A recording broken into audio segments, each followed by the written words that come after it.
Hey guys, tonight we're going to pull back the curtain of time, further than the Romans, further than the pyramids, to a world lit only by fire and stars. We're journeying to the darkest corners of prehistory, to a place where our own species was not yet master of the world. Imagine we are 45,000 years in the past. Before you lies a continent that you would not recognize. This is Europe, but it's an alien planet of ice. A vast white sheet, 2 miles thick in places, grinds down from the north, and where the ice ends, the land is a frozen desert.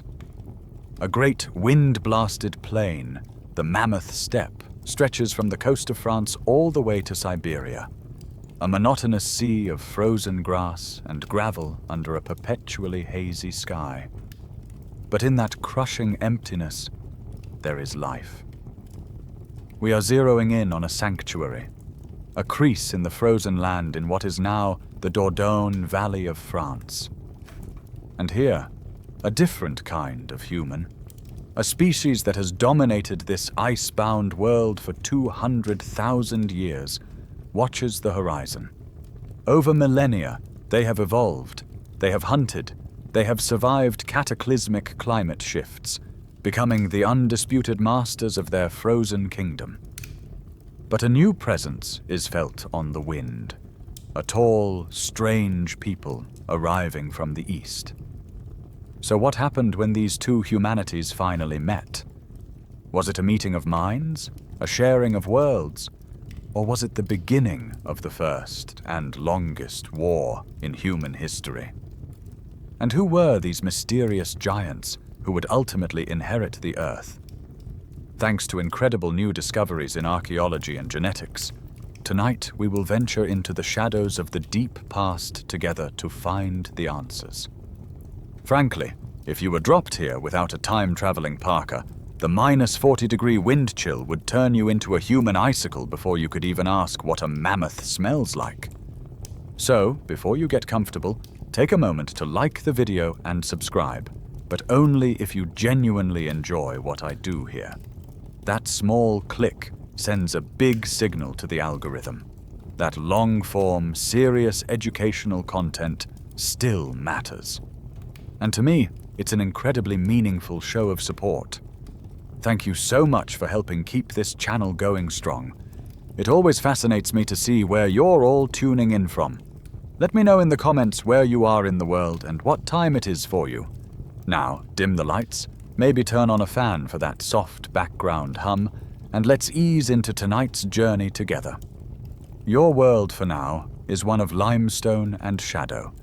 You are standing at the mouth of a cave, high on a cliff overlooking a river. This valley, with its protective rock shelters and abundant game, is a rare jewel in the vast, unforgiving steppe. It's a vertical world of shelter stacked against a horizontal world of danger. The sun, even at midday, feels distant and weak, casting long, distorted shadows that crawl across the valley floor. The air is thin and so cold it hurts to breathe. But you are built for this. Your people have been here for generations beyond counting. This is the lead-up to what future scientists will call the last glacial maximum, a period of such extreme cold that colossal ice sheets will eventually bury much of the northern hemisphere. But for you, it is simply life. You are one of the people, the original inhabitants. Centuries from now, they will call your kind Neanderthal, a name taken from a different valley in a different land. But you don't know that. You know the shape of every rock, the call of every bird, the track of every beast. Your body is a masterpiece of cold weather engineering. Short, immensely powerful limbs to conserve heat, a wide chest housing enormous lungs to oxygenate your thick blood, and a broad nose to warm the frigid air before it can freeze you from the inside out. You are not some grunting, brutish caricature. You are a highly successful human, the product of 1,000 generations of survivors. Your kind has weathered ice ages that would have shattered lesser creatures. This planet of ice is your kingdom, and you know it smells. The world communicates through its scents, a language far older than words. There's the sharp, clean scent of pine on the wind, the damp, earthy smell of the cave floor, the rich musk of the bison herd in the distance, and the metallic tang of blood when the hunt is successful. This is the familiar perfume of your existence. But lately, there has been a change, a subtle shift on the wind. The reindeer herds have been moving in unusual patterns, spooked by something new, and with the east wind comes a new scent carried on the air. It's the smell of a different fire, burning a different kind of wood, the smell of different bodies, different cooking, a different way of being. It's the smell of strangers. Through the sparse, skeletal trees at the edge of the valley, you see them, a band of tall, impossibly slender figures moving with a fluid grace that seems ill-suited to this frozen land. They are following the herds, just as you do, but they are utterly alien. A new scent has been added to the world, and you sense, with an ancient instinct you cannot name, that nothing will ever be the same again. You stay low, concealed by the rough bark of a gnarled pine, a silent observer watching these impossible people. They move with an unsettling confidence, their long legs eating up the ground with an easy, loping stride. Everything about them is stretched, elongated, as if they were shaped by a different gravity. Where your people are built low to the ground, compact and dense like a boulder, these newcomers are tall like winter trees, their limbs thin and whip-like. The tallest of their males stands a full head above your own stoutest hunter, a walking spear of a man who seems to scrape the pale, hazy sky. It's this verticality that is so unnerving. They are a living challenge to the horizontal world of the steppe, a world that rewards a low center of gravity and hugging the earth for warmth and stability. You realize that if your people were to stand beside them, you would feel like children in their presence. This is the first seed of a perception that will echo into legend, the first whisper of giants walking the earth. As they draw closer to a clearing, you can see their faces. And the strangeness deepens.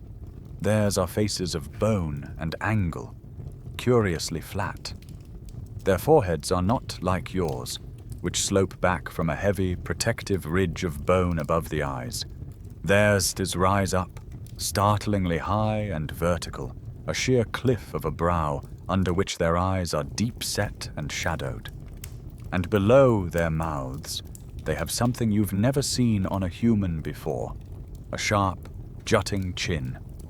Your own jaw is a solid, rounded curve of bone, powerful and efficient. Theirs seems delicate, punctuated by this strange, bony prominence. It's a face built for expression, for nuance, for 1,000 tiny muscle movements you don't recognize. You are looking at a fundamentally different kind of human, and a cold knot of apprehension tightens in your gut. That high, straight forehead is more than just a different look. It is the outer casing of a different kind of mind. Scientific evidence from the fossil record confirms that this skull shape, the one you're seeing for the first time, accommodates a larger and more developed frontal lobe.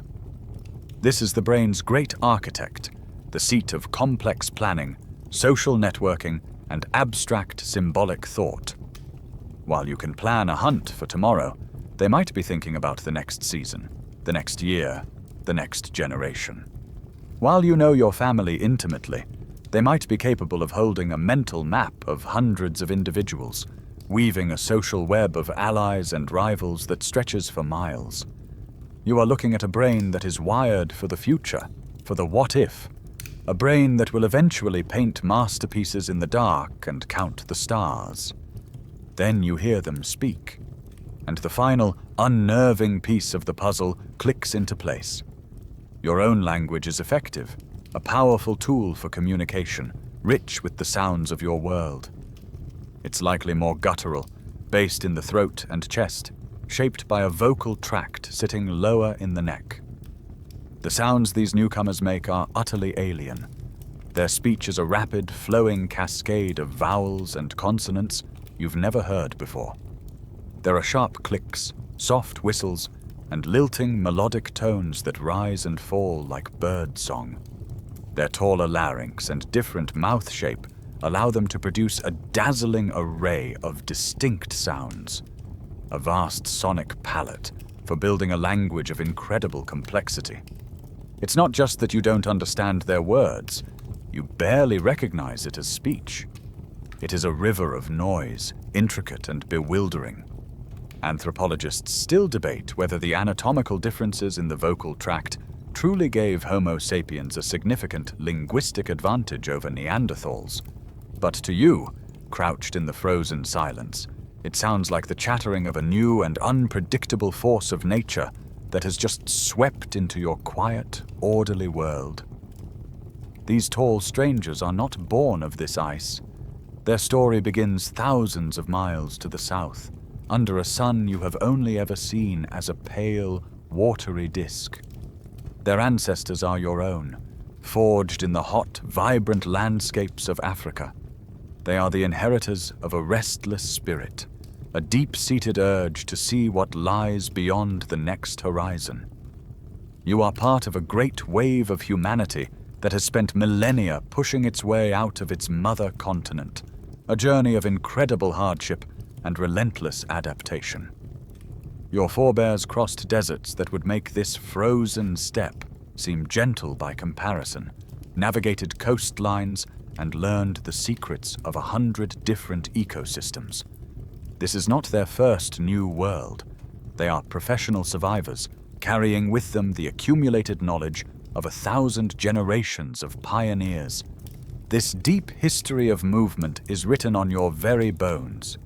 Your tall, lanky frame, which looks so out of place here among the glaciers, is a profound evolutionary echo of your African origins. That body plan is a biological radiator, exquisitely designed to shed heat and stay cool while pursuing prey under a relentless sun.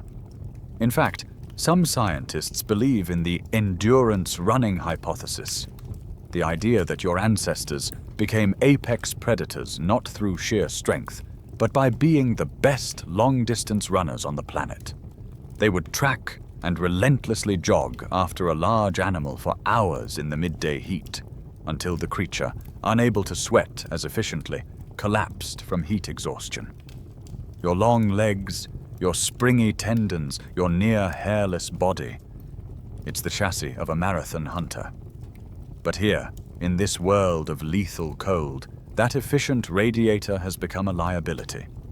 Every inch of exposed skin, every long limb, is a surface from which precious body heat can be stolen by the wind. Your survival here is a paradox. It depends not on your body's suitability for the cold, but on your mind's ability to overcome your body's limitations. You are not just a single lost band of explorers. You are the crest of a slow but unstoppable wave. The genetic evidence is clear. All modern humans living outside of Africa today descend from a relatively small founding population that began its great migration around 60,000 to 70,000 years ago. For millennia, your numbers have been growing, expanding, pushing into new territories. Now, you have reached the western edge of the great Eurasian landmass, and you are arriving in numbers the likes of which this continent has never seen. The native Neanderthals live in small, scattered clans, their population held in check by the brutal realities of the Ice Age. You, however, are arriving in a steady stream, a demographic tide that will slowly but surely begin to fill the empty spaces on the map, and then begin to crowd the spaces that are already occupied. At the heart of your success, and your greatest vulnerability, is the organ inside your high-domed skull. Your large brain is a hungry ghost, a demanding passenger. It makes up only about 2% of your body weight, but it consumes a staggering 20% of your caloric intake. It is the most metabolically expensive tissue in your body, and it demands constant, high-quality fuel. This is the engine that drives you. It forces you to be a more efficient, more relentless, and more innovative hunter. You cannot afford a week of failed hunts. You cannot afford to waste a single calorie. This constant, nagging hunger of the mind is what pushed your ancestors to develop new tools, new strategies, and new social solutions. It is the burden that makes you brilliant.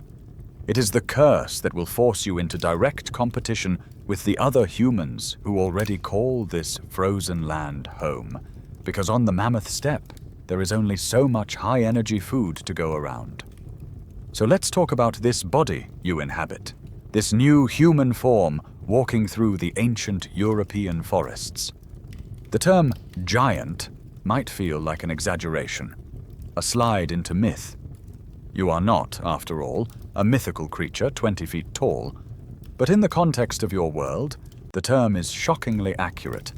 Imagine a modern man of average height, say 5 feet 9, standing next to a powerfully built professional basketball player who is 6 feet 7.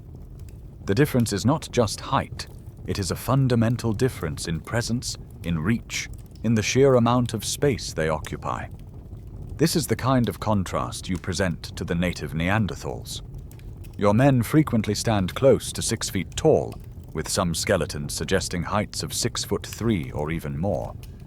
The Neanderthal male, by contrast, averages around 5 feet 5. You tower over them, a physical fact that would have had an immediate and profound psychological impact on any encounter. But your size is not just in your height, it's in your substance. Your bones themselves are different from a modern human's.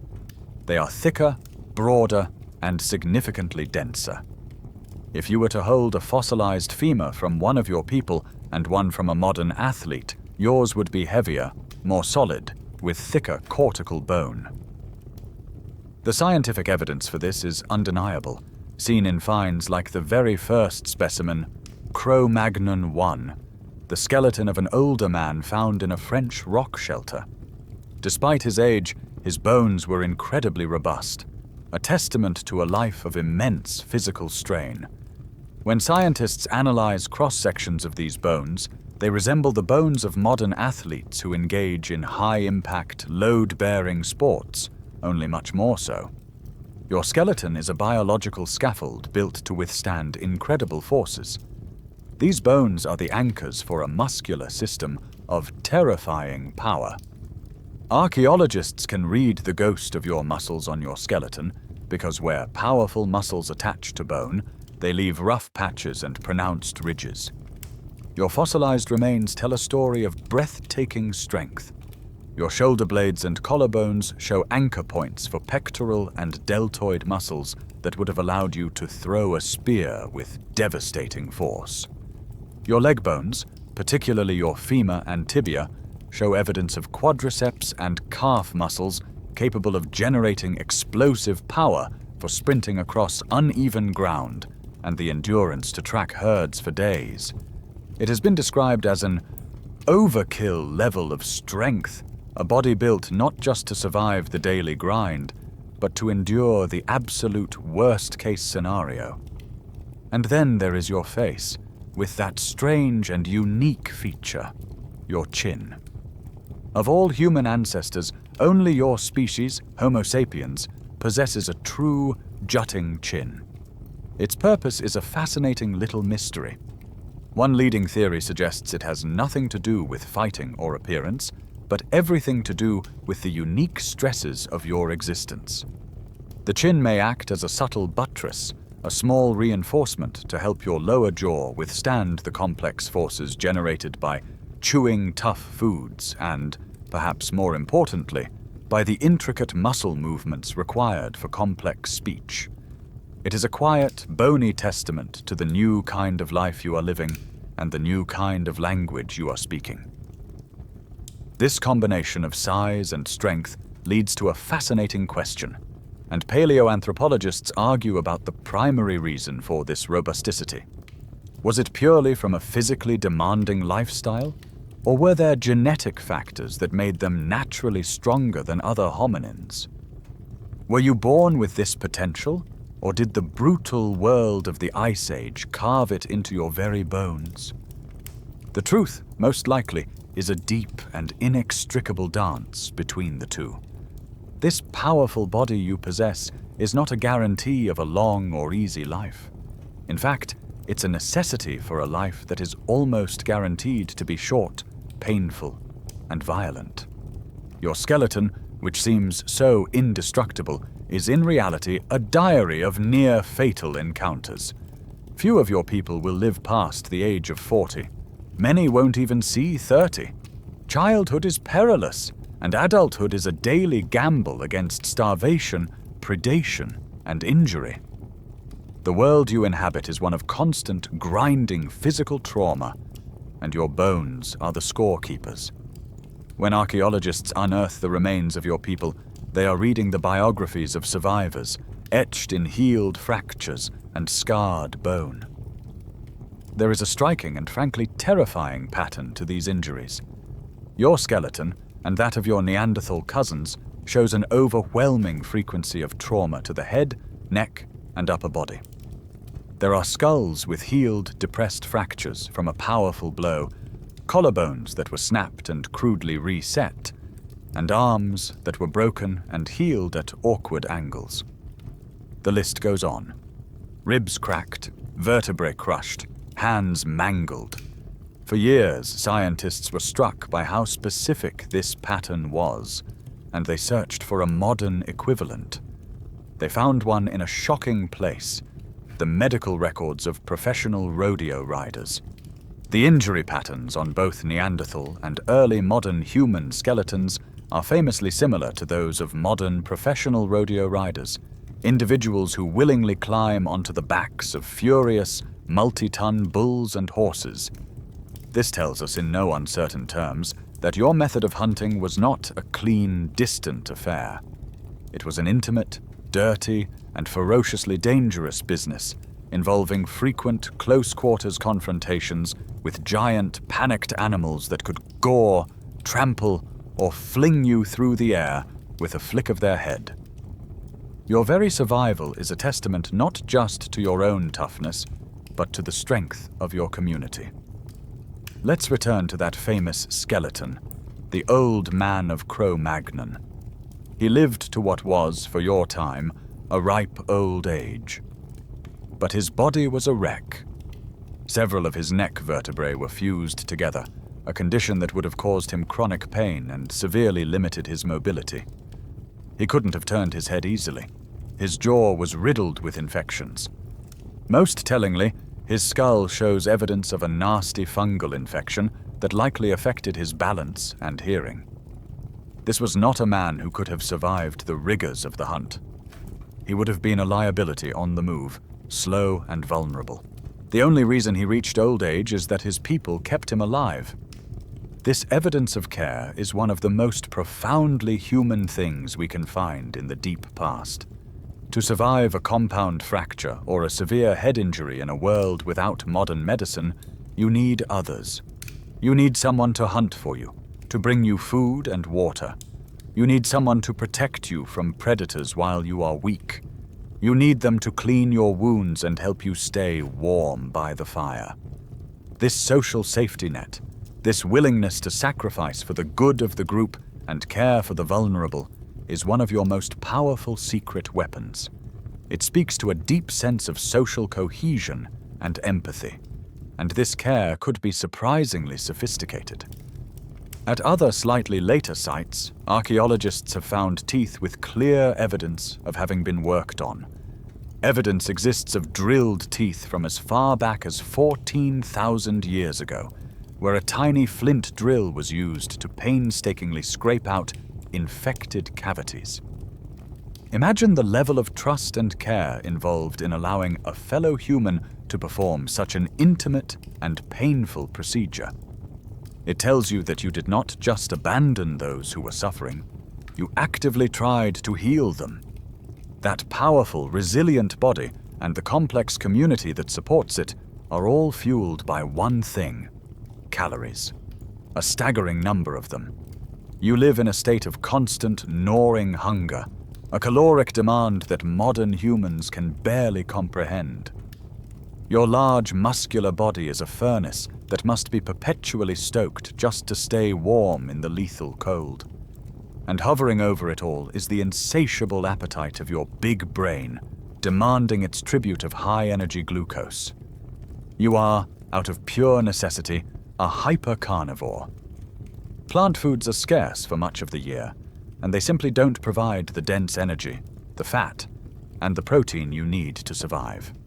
Your gaze is fixed on the largest, fattest, most calorie-rich prizes on the landscape, the megafauna, and there is no greater prize than the woolly mammoth. To you, a mammoth is not just an animal, it's a walking ecosystem, a one-stop shop for survival. A single adult mammoth can weigh over 6 tons, providing thousands of pounds of meat that can feed your entire clan for weeks. But the meat is almost a secondary benefit. The real treasure is the fat. Layers of rich, energy-dense fat provide the fuel you need to endure the long, dark winters. Inside the massive bones is a treasure trove of marrow, a buttery, nutrient-packed substance that is one of the most prized foods in your world. The thick, shaggy hide can be turned into warm clothing or the covering for a shelter. Even the bones and tusks are a vital resource, used to frame your huts, carve into tools, or shape into art. The mammoth is life itself. We know this isn't just speculation, thanks to a remarkable scientific technique that allows us to read your diet directly from your bones. The scientific evidence comes from isotope analysis. The principle is simple: you are what you eat. The chemical elements from the food you consume, specifically nitrogen and carbon, are incorporated into your bones as they grow.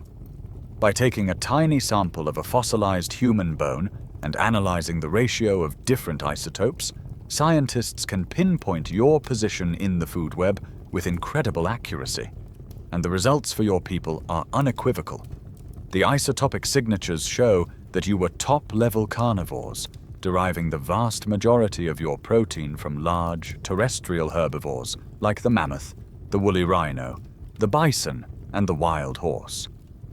But this doesn't mean your diet was monotonous. You are an adaptable and opportunistic omnivore, not a fussy eater. You counter the popular myth of the caveman diet being exclusively red meat. You understand the rhythms of your world.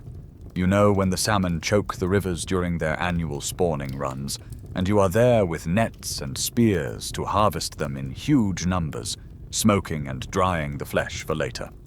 You hunt wild fowl, collect eggs from cliffside nests, and you have an encyclopedic knowledge of the local plant life. In the short, explosive summer, you gather berries, edible roots, and fungi. You know which leaves are good for medicine and which can be used as seasoning. Your survival depends on this flexibility. And while your reliance on megafauna is undeniable, your relationship with the biggest of them all, the mammoth, remains a topic of intense discussion. Archaeologists debate the extent to which Cro-Magnons actively hunted mammoths versus scavenging them. While hunting is certain, bringing down a full-grown mammoth would have been an incredibly dangerous, high-risk, high-reward event. It might have been a once-in-a-generation spectacle, a battle of wits and courage against a living mountain of muscle and bone. That relentless hunt for high-energy food is not just feeding your muscles. It is fueling a revolution. The most powerful weapon you have, the tool that will ultimately allow you to inherit the planet, is not made of stone or bone. It is the 3-pound universe of electrified jelly and fat inside your skull. Around 50,000 years ago, somewhere in the long story of our species, a light switched on. Archaeologists call it the Upper Paleolithic Revolution, a moment when the human mind seems to awaken to a whole new set of capabilities. It's an explosion of creativity, innovation, and most importantly, symbolic thought. You are not just a clever ape anymore, you are a mind becoming self-aware. A key part of this new consciousness is the ability to think in time. Your mind is no longer tethered to the present moment. You can mentally travel. You can cast your thoughts backward into the deep past of your ancestors, learning from their triumphs and their mistakes. You can remember not just where the herd was yesterday, but where it was this time last year and the year before that. You can build a complex, layered map of your world in your mind, a map not just of places, but of seasons and events. And crucially, you can project your thoughts into the future. You are not just planning your next meal, you are planning for the next winter. You are deciding where to cache food, which shelters to occupy when the snows come, and which alliances you will need to maintain to see your children through the lean times. This mental time travel unlocks the most powerful cognitive tool of all, the power of what if.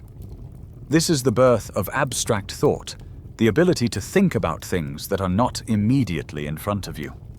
What if we tried to hunt in a new way? What if we built a better shelter? What lies beyond that mountain range? This ability extends beyond the practical. It allows you to conceive of a spirit world, to wonder about the meaning of the stars, to create gods and monsters in the landscape of your imagination. It allows you to define who you are, to have a personal identity, to understand your place within a complex web of social relationships, kinship, friendship, rivalry, and love. This period sees the first widespread, undisputed evidence of art, complex burials, personal ornaments, and regionally distinct tool cultures, all pointing to a new level of cognitive function. These are not just objects, they are the fossilized remains of abstract ideas. Your complex language, which we touched on before, is the operating system for this new mind.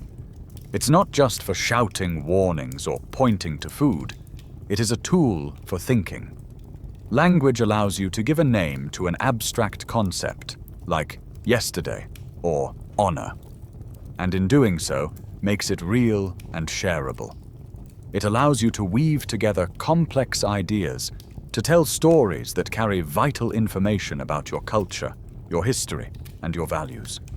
It is the invisible network that binds you to your fellow humans, allowing you to cooperate with a level of flexibility and on a scale that no other animal can match. And this knowledge is cumulative. One of the most powerful theories for your success is the grandmother hypothesis. This idea suggests that by living longer, specifically with females surviving well past their reproductive years, your groups gained a crucial advantage. These grandmothers became living libraries, repositories of decades of knowledge about plants, medicine, social politics, and child rearing, which they could pass down, ensuring that each new generation didn't have to start from scratch. They were the glue of your society and the guardians of your collective memory. This new mind of yours demands new hands and a new way of shaping the world around you. Your cognitive leap is matched by a technological one, a revolution in how you make and use tools. For hundreds of thousands of years, the Neanderthals have relied on their Mousterian Toolkit, a collection of effective but conservative tools, primarily flakes struck from a core. Their iconic tool is the hand axe, a versatile, all-purpose teardrop of stone. You, however, have brought something entirely new to the table. The hallmark of your culture is the blade. You have perfected a method of preparing a cylindrical stone core and then, with a single precise strike, peeling off a long, slender, almost impossibly sharp blade of flint. From a single core, you can produce dozens of these standardized razor-sharp blanks. It's an assembly line for producing cutting edges, a method so efficient it borders on artistry. This efficiency allows for something revolutionary: specialization. The Neanderthal toolkit is like a single, trustworthy multi-tool.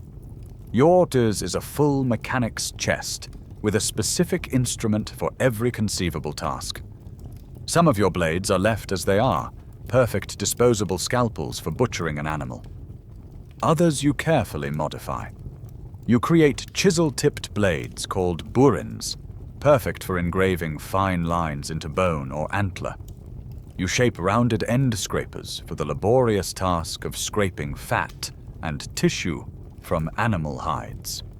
You intentionally blunt one edge of a blade, a technique called backing, to create a safe spot for your finger, effectively inventing the first true knives that can be held and used with pressure.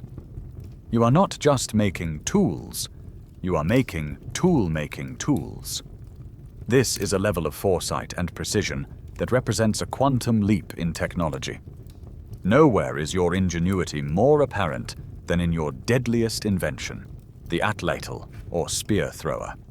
It is a deceptively simple device, often just a grooved piece of wood or antler about the length of your forearm, with a hook or spur at one end. But this humble stick is a revolution in power. It works as a lever, an extension of your arm. By fitting the butt of a light, flexible spear or dart into the hook and casting it with a powerful flick of the wrist, you dramatically increase the arc of your throw. This multiplies the speed, range, and kinetic energy of your projectile to a terrifying degree. The scientific evidence from modern replications is staggering.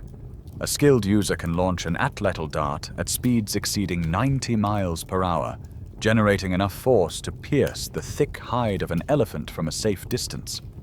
It is the Paleolithic equivalent of a rifle, a weapon that transforms you from a high-risk ambush hunter into a long-range killing machine. What future archaeologists find of your world is almost exclusively stone, because it is all that survives the ravages of time. But you live in a world of rich organic materials. You have mastered wood, bone, ivory, and antler. You carve intricate harpoon heads with multiple barbs that detach after striking a fish. You know which plant fibers to twist into strong, supple rope for making nets and snares. You are a master of materials science. And perhaps the most impactful of all these small inventions is also the most humble. It's a quirky tidbit of technology that changed everything: the eyed needle. Around 25,000 years ago, your people learned to carve a tiny, perfect hole in the end of a sliver of polished bone. This tiny innovation, the bone needle, allows you to abandon clumsy leather thongs and instead use fine sinew as thread. It is the invention that makes tailored clothing possible, allowing you to stitch together multiple pieces of hide into fitted, layered garments that trap air and provide incredible insulation. It's a small thing that makes a world of difference, a tool that lets you conquer the cold, not with brute force, but with intelligence and a delicate touch. With this revolutionary toolkit in hand, you are ready to pursue the ultimate prize. Let's imagine the scene. A small herd of woolly mammoths has been sighted moving through the river valley. The air in your camp crackles with a nervous, focused energy. A mammoth hunt is not a spontaneous act of aggression. It is a meticulously planned military operation, a symphony of courage and intellect where a single mistake can lead to instant death. This is a battle of brains over brawn. A full-grown mammoth is a 10-foot-tall, 6-ton fortress of muscle and rage. You cannot hope to challenge it in a direct physical confrontation. Your victory depends on strategy. Your greatest weapon is your knowledge of the land. You and your fellow hunters have a map of this territory etched into your minds. A map that includes every cliff, every ravine, every patch of treacherous, boggy ground. You have watched this herd for days, studying its movements, learning the habits of the matriarch, and identifying a younger, less experienced individual as your target. Your plan is to separate it from the herd, and drive it towards a place where its size and power become a disadvantage, a narrow pass between two rock faces, or the edge of a steep, concealed drop. This is a game of landscape and psychology.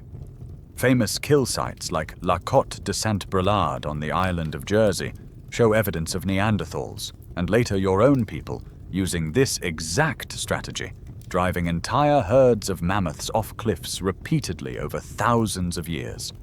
It is an ancient and lethally effective technique. The hunt begins not with a roar, but with a whisper. You are part of the ambush team, hidden, silent, and downwind. The other part of your group, the drivers, begins its work. They are spread out in a wide arc behind the herd, and they use sound and misdirection. A sudden shout, the crack of two stones struck together, the distant flicker of a torch. It's just enough to make the animals uneasy, to gently nudge them, to channel their immense weight in the direction you have chosen. The herd begins to move, slowly at first, then with more urgency. The young mammoth you targeted becomes confused, disoriented by the subtle pressure, and in a moment of panic, it breaks from the safety of the group and lumbers directly towards your trap. Now, the moment of truth. As the beast enters the kill zone, the hidden hunters rise as one. But you do not charge. You keep your distance, a safe 30 or 40 yards away. Your Atlatls are already loaded. In a single coordinated motion, you and your companions cast your darts. The air fills with a series of sharp, whizzing sounds. The light, flexible spears, powered by the immense leverage of the spear throwers, fly with incredible speed and accuracy. They are not designed to kill instantly, but to wound, to weaken, to bleed the animal of its strength. The first volley strikes the mammoth's flank and shoulder. It bellows in pain and confusion, spinning to face a threat it cannot quite locate. Before it can charge, a second volley is already in the air. This is what makes your technology so revolutionary. It is a battle fought at a distance, a battle of projectiles, not a desperate close-quarters stabbing match. After a long, tense, and exhausting struggle, the great beast finally falls. But the work has just begun. The kill is only the first act. Now the entire camp descends on the carcass. It is an immense task that requires the coordinated labor of everyone. The skinners arrive with their razor-sharp flint blades, making precise, practiced incisions to remove the thick, heavy hide. The butchers follow, their larger stone cleavers and knives hacking through muscle and sinew, dismembering the colossal animal into manageable pieces. Every part is precious. The meat is cut into long strips to be smoked and dried. The organs are set aside. The long bones are cracked open with heavy stones to get at the priceless marrow inside. It is a long, bloody, and exhausting process that can last for a day or more, a communal effort to transform this fallen giant into the fuel that will keep your people alive for another season. As you process the great mammoth kill, you are not the only predators watching from the tree line. There is another hunter on the mammoth steppe, one that shares your intelligence, your social complexity, and your taste for the same prey. It is the great gray wolf. For millennia, your two species have been locked in a state of wary competition. You are rivals, two intelligent pack hunters circling the same herds of reindeer and bison. You respect their stamina and their ferociously efficient teamwork. They respect your cunning and your deadly, sharp-edged tools. You are shadows of each other, the top carnivores of this frozen world, and you keep a careful, respectful distance. A lone human is a target for a wolf pack, and a lone wolf is a target for a human hunter. But something in this ancient relationship is beginning to change. It does not happen overnight. It is a slow, cautious dance that likely plays out over thousands of years. Perhaps it begins with a lone, less fearful wolf, discovering that the edge of your camp is a reliable source of discarded bones and scraps of meat. It learns to read the rhythms of your life, approaching the firelight only when the danger has passed. Or perhaps it starts with a hunter finding a den of wolf pups whose mother was killed. On a whim, driven by a flicker of the same empathy you show your own injured kin, the hunter brings a pup back to camp. The pup grows up on the periphery of your society, not quite wild, not quite tame, a living bridge between two worlds. This is not just a story. The scientific evidence confirms that this partnership was being forged in the depths of the Ice Age. In the Goyet Caves in modern-day Belgium, archaeologists found the skull of a canid dated to 31,700 years ago. It was not quite a wolf, and not yet a dog as we know it. It had a shorter, broader snout and a wider brain case, the first subtle skeletal signs of a population of canids beginning to diverge under the influence of humans. This was a proto-dog, a living relic of the moment your two species decided to join forces. And as scientists are still debating the exact timeline and location of dog domestication, was it a single event, or did it happen independently in multiple places across Eurasia? Finds like this prove it was a part of your upper Paleolithic world. The advantages of this alliance are a game changer for both of you. The proto-dogs that join your hunt are a living sensory array. Their noses can detect the scent of prey from miles away, long before your own senses could pick it up. Their ears can hear the snap of a twig in the deep woods, warning you of an approaching cave bear or a rival human clan. They are your trackers and your sentinels. In return, you bring your lethal technology. The dogs can corner a reindeer, but it is your Atlatl thrown dart that brings it down with swift, deadly efficiency. You become a composite predator, a superorganism. You have combined the supreme senses and stamina of the wolf with the abstract intellect and projectile weapons of the human. Together, you are an unstoppable force. This is more than a simple partnership of convenience. It is a deep, interspecies bond. Some theories suggest that early humans and dogs learned to hunt together by watching each other's eye movements and body language, forming a unique interspecies bond of communication. You learn to read the subtle flick of an ear, the posture of a tail. They learn to watch your gaze and follow the direction you point. You are not just master and servant. You are partners, two intelligent minds working in concert.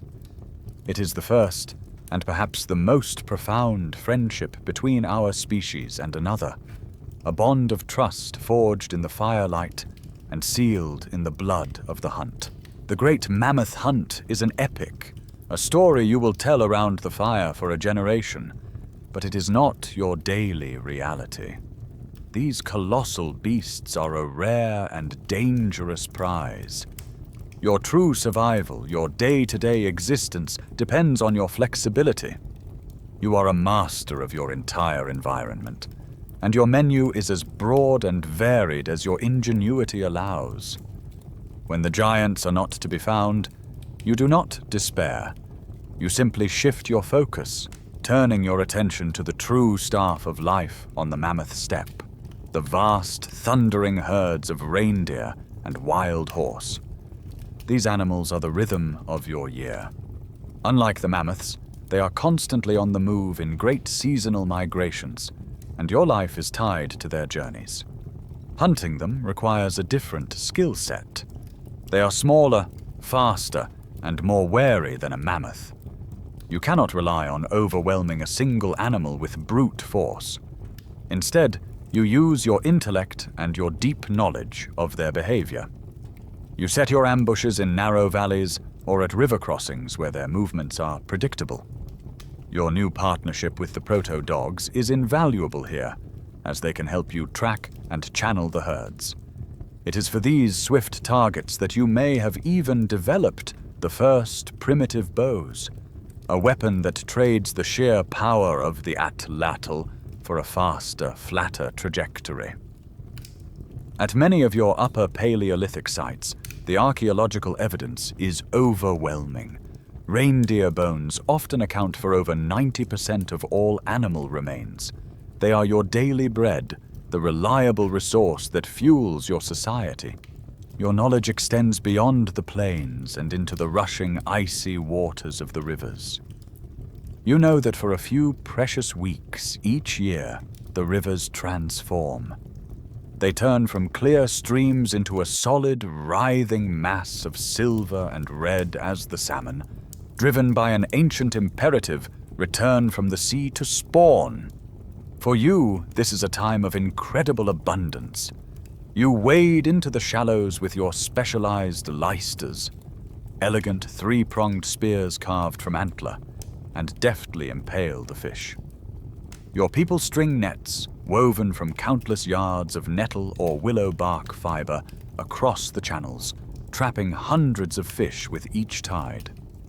The riverbank becomes a processing plant, with everyone working to gut, smoke, and dry the enormous catch, creating a store of precious protein-rich food that will last for months. You supplement these great harvests with 100 smaller acts of foraging and fowling.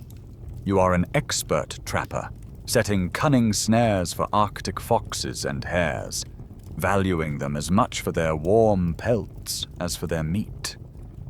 You know the nesting seasons of the local birds, and you undertake perilous climbs up cliff faces to gather eggs from the ledges. And in the fleeting warmth of the Ice Age summer, when the landscape explodes into a brief riot of green, you are a master botanist. You gather handfuls of sweet berries, mushrooms from the damp earth, and edible flowers. You know which roots must be dug from the ground and, more importantly, how to prepare them.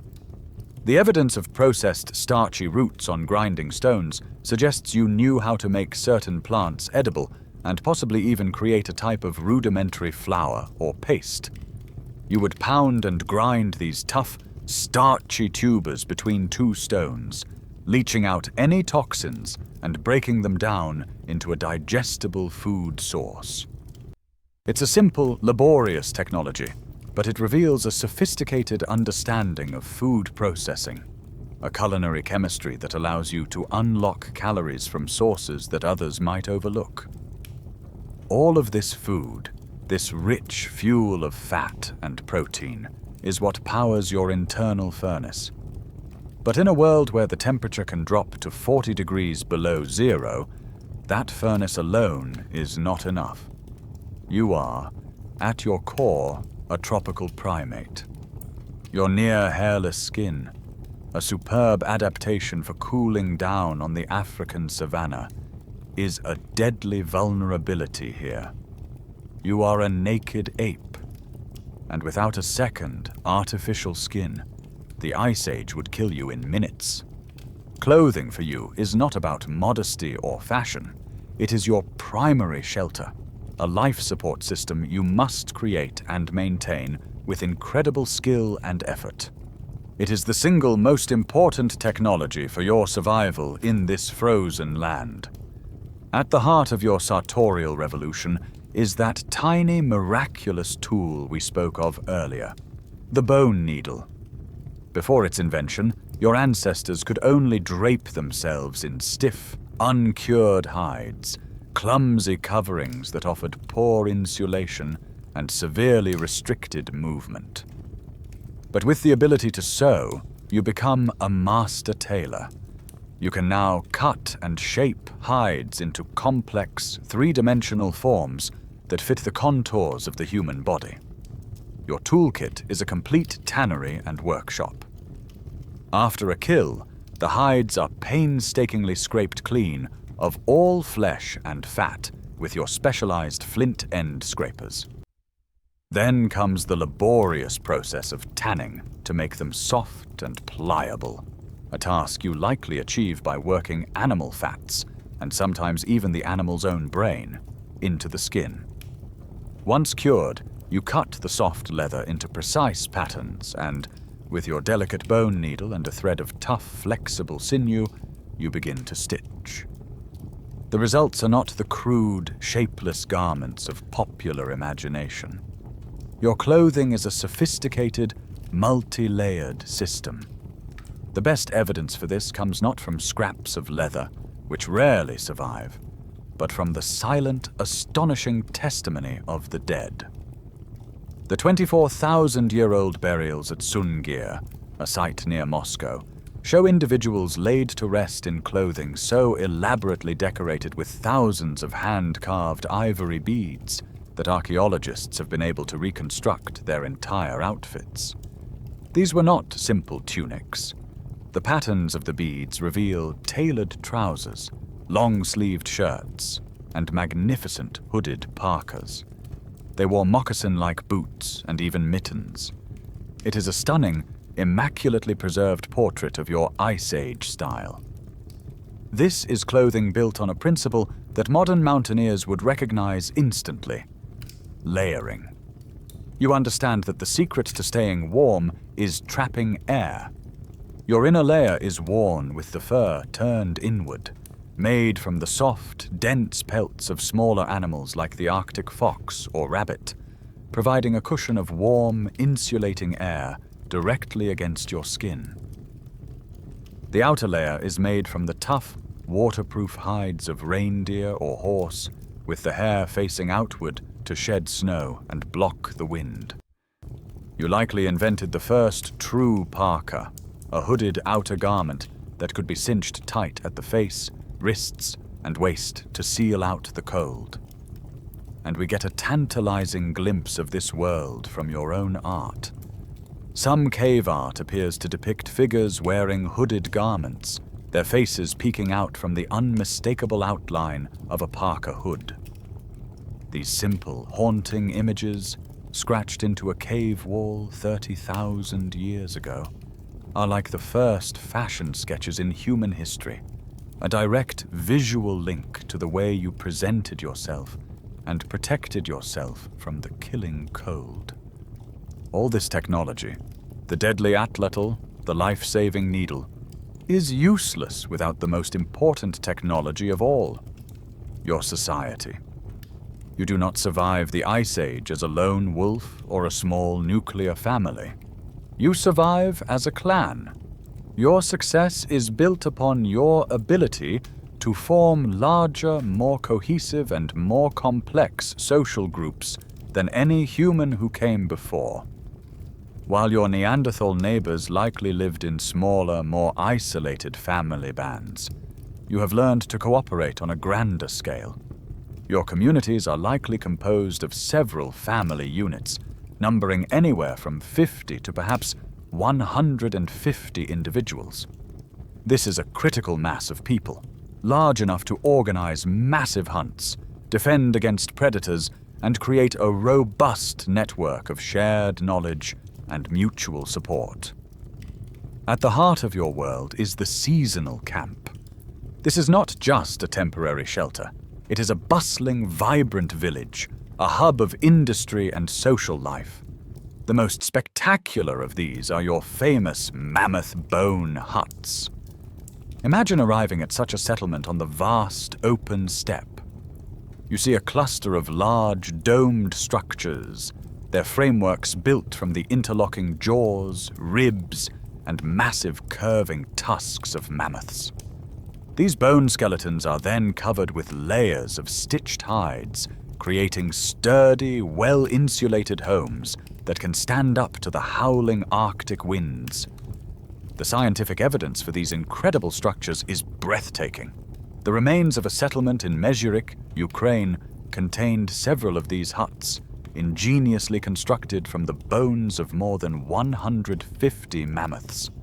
Inside, the space is organized. A central hearth provides warmth and light. There are designated areas for sleeping on soft furs, for butchering meat, for napping flint, and even pits dug into the permafrost for storing food. This organized space reflects an organized society. Within your clan, There is a complex division of labor, a tapestry of specialized skills.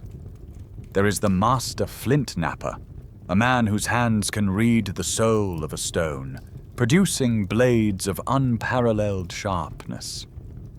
There are the lead hunters, who hold the migration routes of the herds in their minds. There are artisans who spend patient hours by the fire, carving intricate patterns into antler or shaping ivory into beads. There are the elders, both men and women, who are the keepers of your stories and your laws.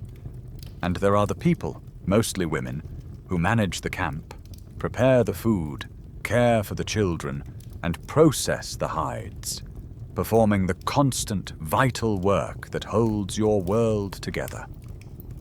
This intricate society is bound together by a web of kinship, both real and created.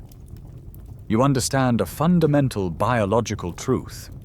For a small population to remain healthy, it cannot become isolated. To avoid the dangers of inbreeding, you must marry outside your immediate group. This practice, known as exogamy, is the foundation of your political world. By exchanging mates with other clans in the region, you do more than just ensure genetic diversity. You create alliances. You turn strangers into relatives. The clan downriver, where your sister now lives, is no longer a potential competitor, but a trusted ally you can turn to in times of hardship. This is how you build a nation, not of cities and kings, but of interconnected families scattered across the vast landscape. But what was the nature of this society? The exact nature of their social structure is unknown. Was it egalitarian, or did they have chiefs and shamans? The lavish burials of some individuals suggest that at least some form of social hierarchy existed, hinting that certain people, great hunters, wise elders, or powerful shamans, were afforded a special status, both in life and in death. Those alliances you forge by exchanging mates are the bedrock of a much larger world. Your clan, nestled in its valley, is not an isolated island of humanity. It is a single point of light in a vast constellation of interconnected communities that stretches across the entire European continent. You are part of the first great social network, a web of relationships and obligations that functions as an invisible highway for goods, ideas, and information. Though you may never travel more than 100 miles from where you were born, your world is connected in ways that are both deep and surprisingly far-reaching. You see the evidence of this connected world in the materials you use every day.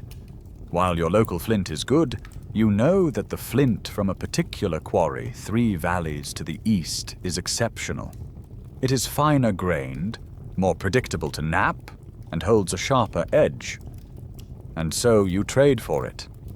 A bundle of perfectly tanned fox pelts might be exchanged for a dozen high-quality flint cores. The clan you trade with might, in turn, trade some of those cores to a group further on. In this way, a piece of stone from a single hillside can travel hundreds of miles, passed from hand to hand, a tangible link in a long social chain. The most compelling proof of these networks comes in the form of small, beautiful objects that serve no practical purpose. The mainstream fact is that seashells from the Mediterranean and Atlantic coasts have been found at sites deep in the interior of Europe, hundreds, even thousands of miles from the nearest ocean. Imagine a child living on the frozen Ukrainian steppe, wearing a necklace of shells that still hold the faint, salty scent of a sea they will never see. These objects are precious not just for their beauty, but for the journey they have taken. They are symbols of distant places and the social connections that bind your world together. This trade is not commerce in the modern sense. You are not trying to get the best price or maximize your profit. The purpose of the exchange is the relationship itself. The gift of a seashell necklace is a promise. It is a way of saying, we are connected. We are allies. These networks are your ultimate insurance policy, your social safety net in a world of brutal uncertainty. If the reindeer herds fail to appear in your valley one winter, you can travel to the camp of an allied clan, carrying gifts, and call upon their support. You can ask for a share of their food, not as a beggar, but as a partner in a reciprocal system of trust that has been built and maintained over generations. These invisible highways carry more than just stones and shells.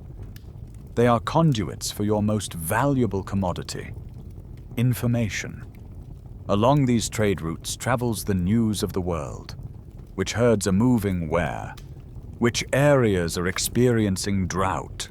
Which new groups of people have been seen on the horizon? New technologies, like a better way to haft a spear point or a more efficient way to stitch hides, can spread like wildfire across the continent. And so do your ideas. The most fascinating evidence for this is the quirky tidbit of the Venus figurines. These are small, stylized statues of female figures, often with exaggerated features, carved from ivory, stone, or bone. What is so remarkable is that stylistically similar figurines have been found in a vast swathe of territory, from the Pyrenees Mountains in France all the way to Lake Baikal in Siberia. This suggests a shared set of beliefs, symbols, or rituals that united people across a staggering geographical and cultural distance, all connected by this ancient, intricate web of human interaction.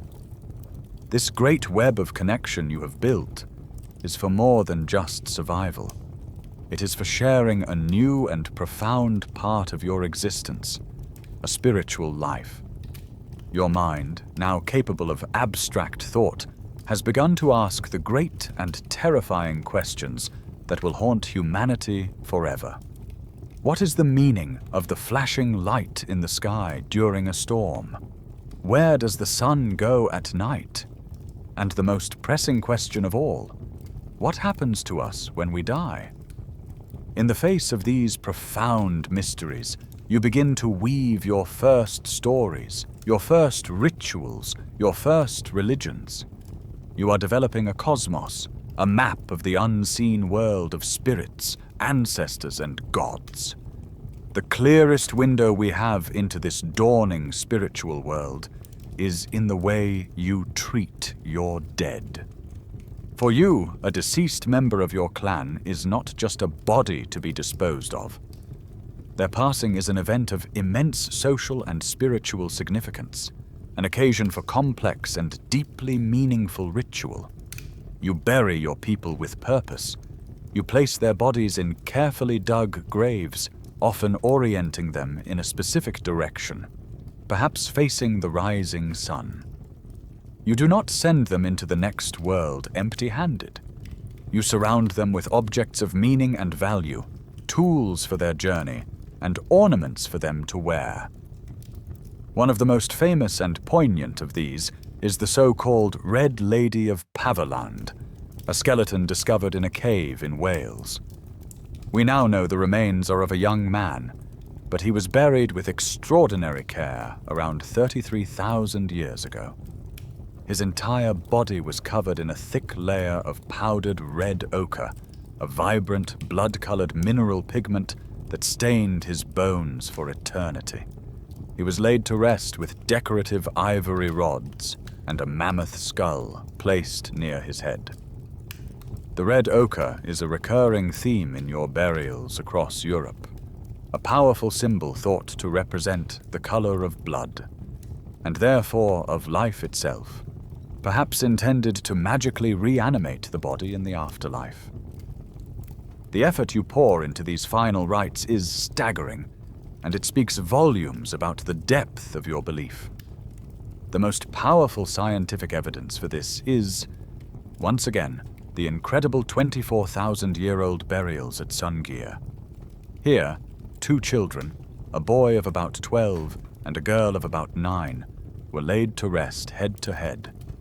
Between them, they were adorned with over 10,000 painstakingly carved and polished mammoth ivory beads, which would have taken thousands of hours to produce.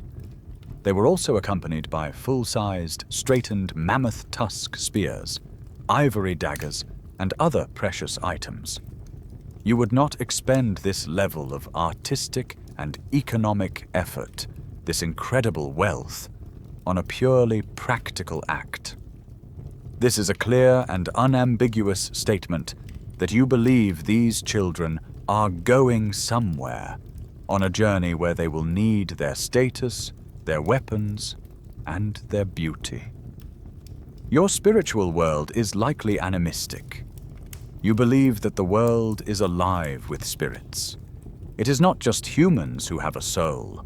The mammoth you hunt, the river that gives you fish, the ancient oak tree, even the flint you nap into a tool, all possess a spirit, a consciousness that must be respected and sometimes appeased. The mediator in this complex spirit world is the shaman, a special individual who can travel between the physical and spiritual realms to heal the sick, to ensure a successful hunt, or to guide the souls of the dead. Yet, even with all this evidence, the precise meaning of your rituals remains elusive. The meaning of red ochre in burials is hotly debated. Was it purely symbolic, or did it have a practical purpose, like preserving the body or deterring scavengers? We see the ritual, we see the care, but the true nature of your faith remains a whisper in the deep, silent caves of time. Your spiritual life is not just for the dead. It is for the living, too, and it takes place in the most sacred and terrifying cathedrals on your planet. The deep caves. I want you to come on a journey. Follow the flickering light of a tallow lamp, its wick of dried moss sputtering in a hollowed-out stone filled with rendered animal fat. You leave the world of sunlight and wind behind, squeezing through a narrow fissure in the limestone cliff. You crawl on your hands and knees, the rough, cold stone scraping your skin. The air grows still, heavy and damp, tasting of minerals and an ancient, undisturbed silence. The last echo of the outside world fades, and you are plunged into an absolute darkness, a perfect black that your eyes can never adjust to. The only thing that exists is the small, dancing flame in your hand, casting huge, monstrous shadows that leap and writhe on the walls around you. You go deeper into the belly of the earth, and then your small light reveals them. The walls are not dead stone, they are alive. Great beasts surge and thunder across the rock in strokes of red and black. A herd of wild horses, their manes flying, gallops across a vast panel.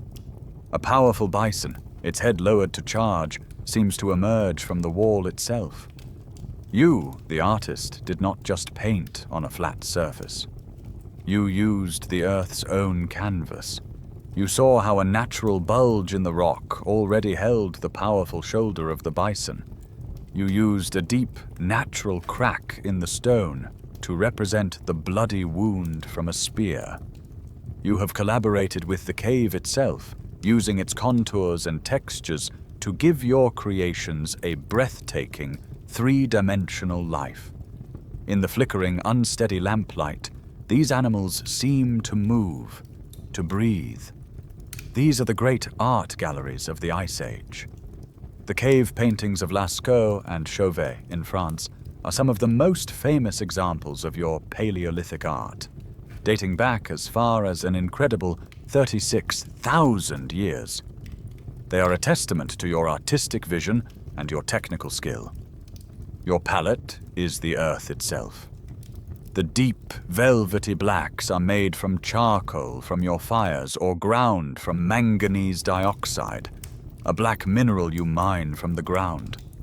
The rich reds, vibrant yellows, and soft browns are all shades of ochre, iron-rich clays that you dig up and pulverize into fine powder. You mix these pigments with a binder, animal fat, plant sap, or just spit and cave water, to create a thick, durable paint.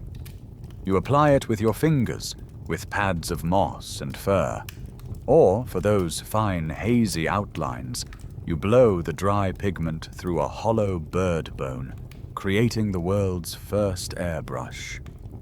But why do you do it?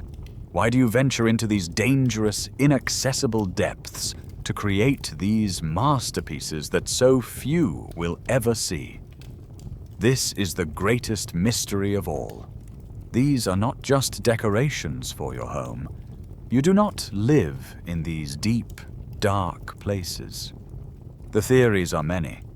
Perhaps it is a form of hunting magic, an attempt to capture the spirit of the animal on the wall to ensure success in the hunt. Perhaps these are the records of shamanistic visions, paintings of the spirit animals encountered on a trance journey into the other world. Maybe they are simply stories, a way of recording your history and mythology. Or perhaps they are territorial markers, a sign to other clans that this sacred place belongs to you. The honest truth is, we don't know. The meaning is lost to time. And amongst the great animal paintings, you leave a more personal and more haunting signature. You place your hand flat against the wall, and with a bone blowpipe, you spray a cloud of red or black pigment around it. When you lift your hand, its ghostly outline, a negative print, remains. It is a sign that says, "I was here." But many of these handprints hold a quirky and unsettling tidbit of a mystery. They appear to be missing fingers, or joints of fingers, in specific repeated patterns. Is this a chilling record of the rampant frostbite and accidents of your brutal lives? Or is it something more deliberate? Some scholars speculate it could be evidence of ritual sacrifice, a finger offered to the spirits. Others suggest it could be a form of sign language, with the bent fingers spelling out a silent message on the cold, dark wall. Whatever the reason, these spectral, mutilated hands reach out from the deep past, a profoundly human and deeply enigmatic greeting from your lost world. The sacred, silent darkness of the painted caves is only half of the story. Your new complex mind is not just a visual one. It is also auditory. To understand the power of your first music, you must first imagine your soundscape. For most of your life, the world is either silent or filled with the sounds of nature. There is the endless, mournful howl of the wind across the frozen steppe. There is the distant cry of a wolf pack, the crack of ice on a frozen river, the low, earth-shaking rumble of a migrating mammoth herd, and the sharp, startling crack of thunder. These are the only sounds you know. There is no engine noise, no distant traffic, no electronic hum. Your world is one of profound quiet. Into this silence, you introduce a revolutionary new sound. Music. The first notes, intentionally crafted and arranged, must have felt like pure magic. And we know you made them. Your most breathtaking musical inventions are your flutes.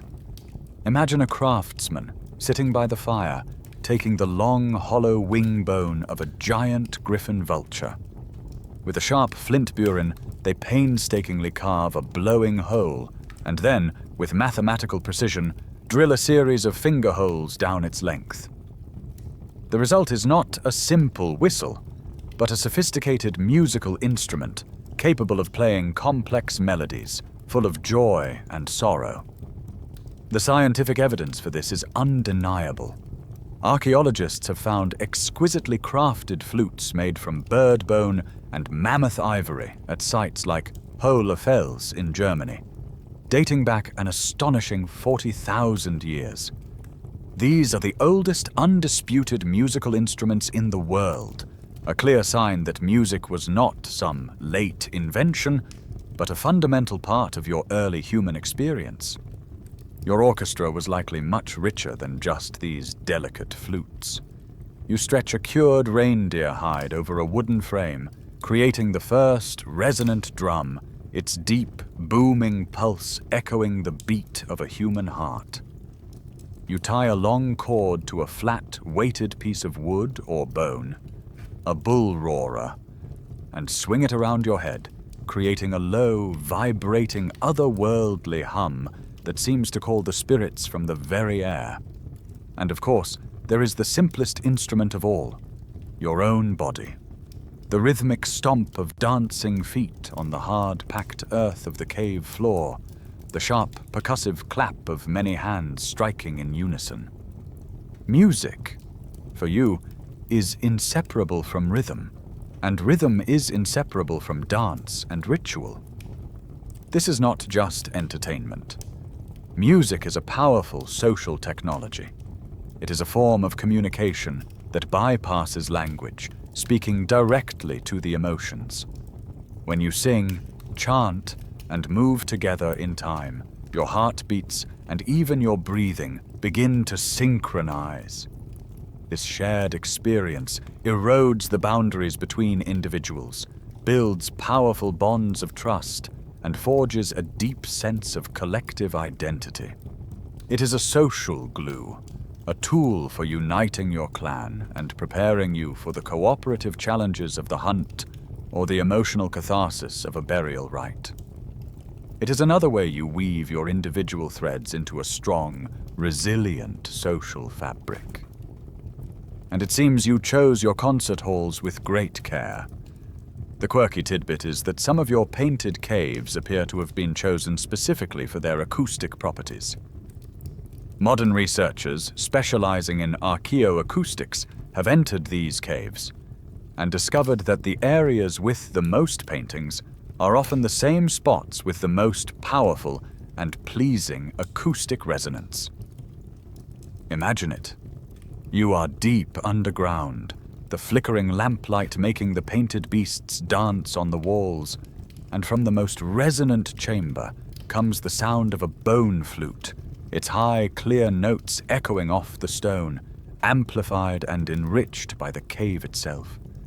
It is a complete, immersive, multisensory experience, a true cathedral of sound and light, designed to overwhelm the senses and transport you to the world of the spirits.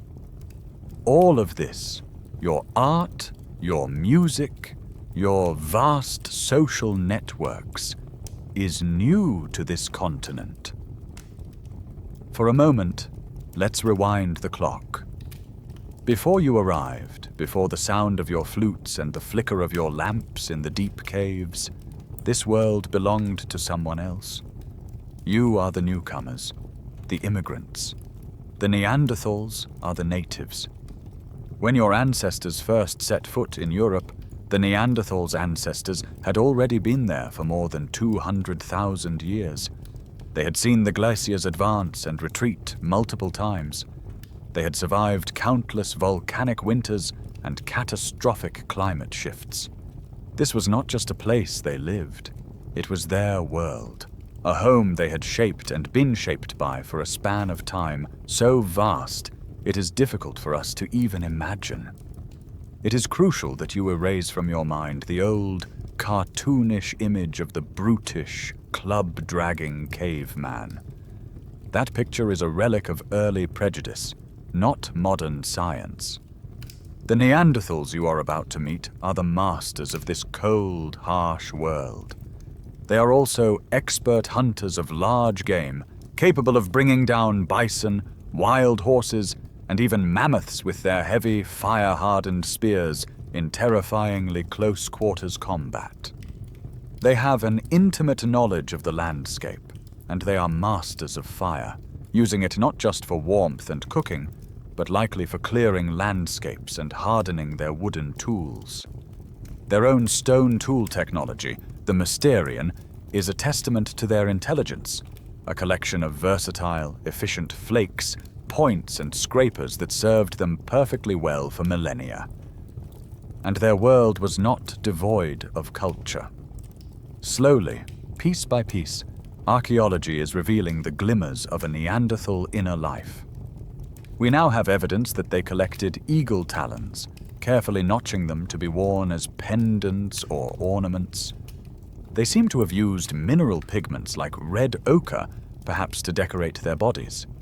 They collected unusual fossils and minerals that had no practical purpose, suggesting they had an eye for beauty and curiosity. And most profoundly, they buried their dead. Unlike other animals, they did not simply abandon their deceased. In caves across Europe and the Middle East, they dug graves and intentionally interred the bodies of their companions. The most famous and debated piece of evidence for their sentiment comes from Shanidar Cave in modern Iraq, where the skeleton of a Neanderthal man was found surrounded by clumps of ancient pollen.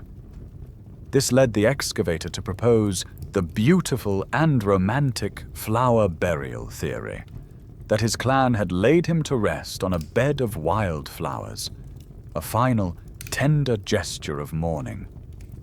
While this interpretation is now debated, the fact of the deliberate burial itself speaks volumes. They understood that death was a significant event, worthy of ritual. Yet for all their intelligence and success, there was a difference in their way of being. Their mind, it seems, was of a different kind. While you are a whirlwind of change and innovation, their culture was marked by a deep and profound stability. Their Mysterian toolkit remained largely unchanged for over 200,000 years. This wasn't a failure, it was a sign of a perfectly successful adaptation. Their minds were perhaps more conservative, focused on the here and now, on perfecting a proven way of life. Yours, by contrast, seems restless, always experimenting, always innovating, obsessed with symbols and networking. This fundamental difference in cognitive style set the stage for one of the great unresolved debates in human origins. The extent of Neanderthal symbolic capacity is one of the hottest topics in paleoanthropology. Were their burials and ornaments evidence of a human-like mind, or just simple non-symbolic behaviors? When you finally meet them, you are not just meeting another tribe, you are meeting another way of being human. So you have arrived. Your clan has found a good valley, a sheltered rock overhang with a commanding view of the river below. But you are not the first people to recognize the value of this place. As you clear the floor of your new home, your tools uncover the remnants of an older fire, the discarded bones from a different hunt, and a stone tool that is not of your making. It is a Mysterian flake, the signature of the Neanderthals. You are sleeping in a place where they once slept. This is the beginning of the Great Overlap, a period that will last for several thousand years in some parts of Europe. This is not a single dramatic event. It is not an invasion. It is a long, slow, and complex process of two human worlds beginning to occupy the same space. You now walk through a shared landscape. The game trails you follow hold the faint, hours-old tracks of a Neanderthal hunting party. The berry patch you harvest from may have been visited by a Neanderthal family just last season. You are ghosts in each other's worlds, your lives running in parallel, sometimes separated by miles, sometimes only by minutes. The population of the entire continent is still incredibly small, perhaps only a few tens of thousands of people in total. In this vast, empty world, it would be possible to go your entire life without ever seeing one of the other people. For much of the time, your two species likely existed in a state of mutual avoidance. Two different cultures with different ways of being, content to keep to your own territories. But in the places that truly mattered, the prime caves with the best shelter, the river crossings where the reindeer herds were most vulnerable, the hills containing the finest flint, encounters were inevitable. These resource hotspots would have drawn both your peoples in, and here you would have been forced to interact. We can see the faint echoes of this in the earth itself. At archaeological sites, we find layers of your history stacked on top of each other like pages in a book. A layer of earth containing your elegant Aurignacian blades might be found. And then, digging deeper, archaeologists find a layer with Neanderthal Mousterian tools. Sometimes the pattern reverses, suggesting a Neanderthal group moved back into a site after you had left. You were not just replacing them. You were in a long, slow dance for control of the best real estate. The nature of these interactions is a deep mystery, but there are tantalizing clues that it was more complex than simple avoidance or conflict. The most fascinating and quirky tidbit is a puzzle known as the Châtel-Perronian industry. Found in France and Spain, it is a tool culture that is clearly associated with Neanderthals, but it looks different. It contains elements of their old Mousterian technology, but also new things, like long curved stone blades and personal ornaments, things that look suspiciously like they were inspired by your own toolkit. This raises a profound question. Did the Neanderthals see your new technology and begin to imitate it, learning from the newcomers? Or, in a remarkable coincidence, did they independently invent these new tools at the very moment you arrived? It's a puzzle that hints at a relationship of acculturation, a world where the two human cultures were not just ignoring each other, but watching, learning, and borrowing from one another across a blurry cultural frontier. The clues you find in the earth, the layered tools, the borrowed technologies, hint at a complex relationship. But they are ambiguous, open to interpretation. For more than a century, this was all we had, leaving the true nature of your encounter with the Neanderthals shrouded in mystery. But recently, a scientific breakthrough of epic proportions has given us an answer, one that is more profound and more intimate than anyone ever dared to imagine. The most definitive evidence of your interaction is not buried in the caves of France. It is buried in the cells of almost every person alive today. It is inside you. This discovery is the result of a scientific quest that was once considered impossible: the sequencing of the entire Neanderthal genome. For years, a team of scientists, led by the brilliant Swedish geneticist Svante Pääbo, undertook the painstaking task of extracting and reconstructing the complete genetic code of a Neanderthal from tiny fragments of DNA recovered from ancient, fossilized bones. It was a monumental challenge, a battle against the decay of time itself, but they succeeded. And when they compared this ancient genetic blueprint to our own, they uncovered a secret that had been hiding in plain sight for 40,000 years. The mainstream fact, now firmly established, is that all modern non-African populations on Earth carry between 1% and 4% Neanderthal DNA. Take a moment to absorb the meaning of that. It is not a metaphor. It is a biological reality. Your own genome, right now, contains identifiable, functional genes that are a direct inheritance from a Neanderthal ancestor. This is the unambiguous, irrefutable proof that the story of your two peoples was not just one of replacement, but also one of union. This genetic echo is the legacy of a moment, or perhaps many moments, of incredible intimacy. At some point, in some sheltered valley, or by a shared fireside, a modern human like you and a Neanderthal saw each other not as competitors, not as alien others, but as partners. They had children. And crucially, those children were healthy and fertile, and they grew up to have children of their own, passing that unique mixture of DNA down through the generations. This was not the creation of a failed, sterile hybrid, like a mule. This was a successful mixing of two distinct but compatible human lineages. It was a family reunion at the species level.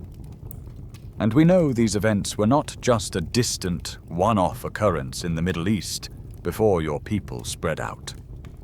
The scientific evidence for more recent encounters is stunning. A 40,000-year-old jawbone of a modern human known as OASE-1, found in a cave in Romania, yielded a remarkable genetic surprise. When scientists sequenced its DNA, they found that this individual had a Neanderthal ancestor just 4 to 6 generations back. That means his great-great-great-grandparent was a full Neanderthal. This was not an ancient, diluted inheritance. This was a direct, personal, and recent family connection, happening right in the heart of Ice Age Europe. In light of this, the entire narrative of your relationship has to be rewritten. It cannot have been a story of pure, unrelenting warfare. The ghost in our genes tells us with absolute certainty that there must have been periods of peace, places of tolerance, and moments of acceptance, partnership, and perhaps even love. The ghost in your genes tells a beautiful and undeniable story of connection. But it is not the only story. Coexistence does not always mean peace, and love and war are not mutually exclusive. The same species that is capable of forming deep bonds of empathy is also capable of shocking violence. The genetic evidence proves that bridges were built between your two worlds, but the archaeological record whispers of a darker side, of conflict, competition, and violence. The truth of your relationship with the Neanderthals is not a simple romance. It is a complicated, messy, and deeply human affair. The root of this conflict is the same thing that drives all conflict: competition for limited resources. The mammoth steppe feels vast and empty, but the places that can truly support life, the sheltered caves, the valleys with reliable water, the hills with high-quality flint, are rare and precious. For millennia, the Neanderthals had these prime locations to themselves. But now, you have arrived, and your population is growing. Every new child born into your clan needs to be fed. Every new family needs a place to shelter from the winter storms. The pressure is building.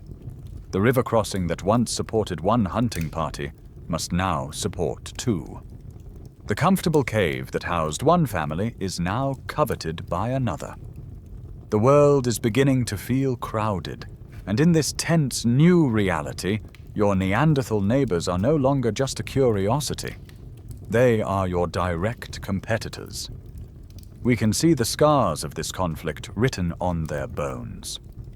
In Shanidar Cave, the same place as the famous flower burial, archaeologists found the skeleton of another Neanderthal man, known as Shanidar III. His 9th rib shows a clear and specific injury. It is a deep cut, a puncture wound made by a thrown projectile that entered his chest from the left side. The angle and nature of the wound suggest it was not from a thrusting spear used in close-quarters hunting, but from a light, long-distance projectile. A weapon, in other words, very much like the kind you throw with your Atlatl. The bone shows signs of healing, meaning he did not die instantly, but lingered for weeks, the stone point still lodged in his chest, before finally succumbing to his injury. At another site, Saint. Césaire in France, a Neanderthal skull tells an equally grim story. The forehead bears a long, deep gash that has healed over. This was a brutal, face-to-face blow with a sharp stone blade that sliced through the scalp and deep into the bone. The individual survived the attack, the bone knitting itself back together, but they would have carried the scar for the rest of their life as a permanent reminder of a moment of terrible violence. These are not hunting accidents. These are the unmistakable signatures of interpersonal conflict. It is a deeply ingrained part of human psychology to divide the world into us and them. And for you, the Neanderthals are the ultimate them. They look different. They sound different.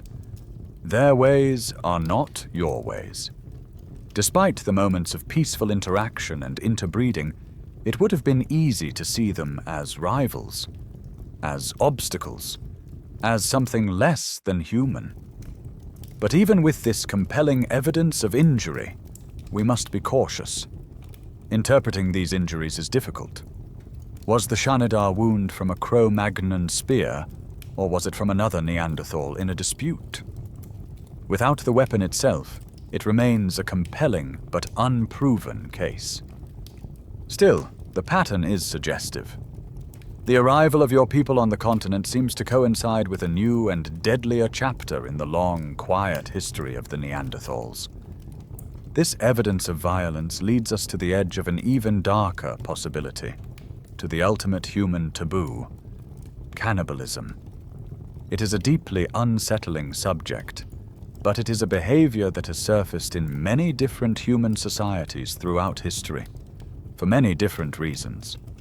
Sometimes it is for survival, in the face of desperate starvation. Sometimes it is ritualistic, a way of honoring the dead or absorbing their wisdom. And sometimes it is the final brutal act of warfare, a way to utterly dominate and desecrate the body of a defeated enemy. The question we must now face is, did this happen between your people and the Neanderthals? In a cave in France called Les Joies, archaeologists were excavating a layer of earth left behind by your people. It was filled with the typical remnants of your life. Your stone tools, your animal bones, the charcoal from your fires. But among the bones of the reindeer and horses you hunted, they found something else. It was the jawbone of a Neanderthal child. And when they looked at it under a microscope, they saw a series of fine parallel lines etched into its surface. These were not random scratches. They were the unmistakable marks of a flint blade, used to carefully and systematically strip the flesh from the bone. The scientific evidence here is as precise as it is grim. Forensic anthropologists have spent decades studying the cut marks left on bones. They can distinguish between the gnawing of a carnivore, the accidental scrapes from skinning an animal for its pelt, and the deliberate, methodical slices of a butcher intent on dismembering a carcass for its meat. The marks on the Neanderthal jawbone from Les Rois fall squarely into the last category. And the most chilling detail of all is that they are identical in placement and type to the cut marks found on the reindeer bones scattered all around it in the very same layer. The implication is unavoidable. Your people, in this place, at this time, processed the body of a Neanderthal child in the exact same way they processed a hunted animal. What this act means is harder to decipher. Was this nutritional cannibalism? Perhaps the child was killed in a conflict, and in the harsh calculus of Ice Age survival, a source of protein was a source of protein, regardless of the source. Or was it something more symbolic? In many cultures, consuming a part of a powerful enemy is believed to grant you their strength, their courage, their spirit. Perhaps this was the ultimate act of domination. But before we cast you as uniquely monstrous, we must look at the evidence from your own behavior. The quirky tidbit is that at sites like Garth's Cave in England, archaeologists have found incontrovertible evidence of your people practicing cannibalism on other Cro-Magnons. The skeletons of your own kind show the same patterns of butchery, with bones cracked open for their marrow. Even more astonishingly, some of your skulls were meticulously cleaned and modified to be used as drinking cups. This reveals a crucial piece of context. This brutal behavior was not something you reserved only for the Neanderthals. It was, it seems, a part of your own cultural repertoire, a dark thread woven into the fabric of your society. But we must end with a word of extreme caution. This line of evidence is incredibly thin. The jawbone from Les Rois is a powerful clue, but it is just one bone. The idea that you systematically hunted Neanderthals for food is a sensational one, an epic story of prehistoric monsters. But the actual evidence is limited to just a few suggestive finds at a few specific sites. It proves that it happened, at least once. But it does not prove it was a common practice. The truth is likely less cinematic and more sporadic, a dark, desperate, and ugly feature of an already brutal and competitive world. It is easy, hearing these dark stories of conflict and cannibalism, to imagine the Neanderthals as helpless victims, a gentle, ancient people swept away by a tide of hyper-violent newcomers. But this would be a profound mistake. You are not hunting a passive or timid species. In any direct confrontation, the Neanderthals are arguably one of the most formidable and dangerous opponents your people have ever faced. Forgetting this, even for a moment, would be a fatal error. They are not retreating from you without a fight. They are defending their homes. Remember their immense physical strength. They are shorter than you, but they are denser, with thicker bones and a barrel-chested torso that anchors incredible upper body power. And they have the home turf advantage on a continental scale. You are an intruder in their world. They have been here for 200,000 years. They know the location of every ambush point, every hidden water source, every game trail. Their minds are a perfect living map of this landscape. A map built over 1,000 generations. You are learning the territory. They are the territory. Imagine a one-on-one confrontation. You stand tall, your Atlatl giving you a crucial advantage of range. You can strike from a distance they cannot match. But if they can close that distance, if they can get inside your reach, the fight changes in a terrifying instant. A cornered Neanderthal with a heavy, fire-hardened thrusting spear is a nightmare of close-quarters power. Their entire body is built for that single devastating lunge, a burst of explosive strength designed to drive a spear point through the thick hide of a bison. In the close confines of a forest or a narrow cave entrance, your long-range weapons become clumsy, and their raw, compact power becomes the decisive factor.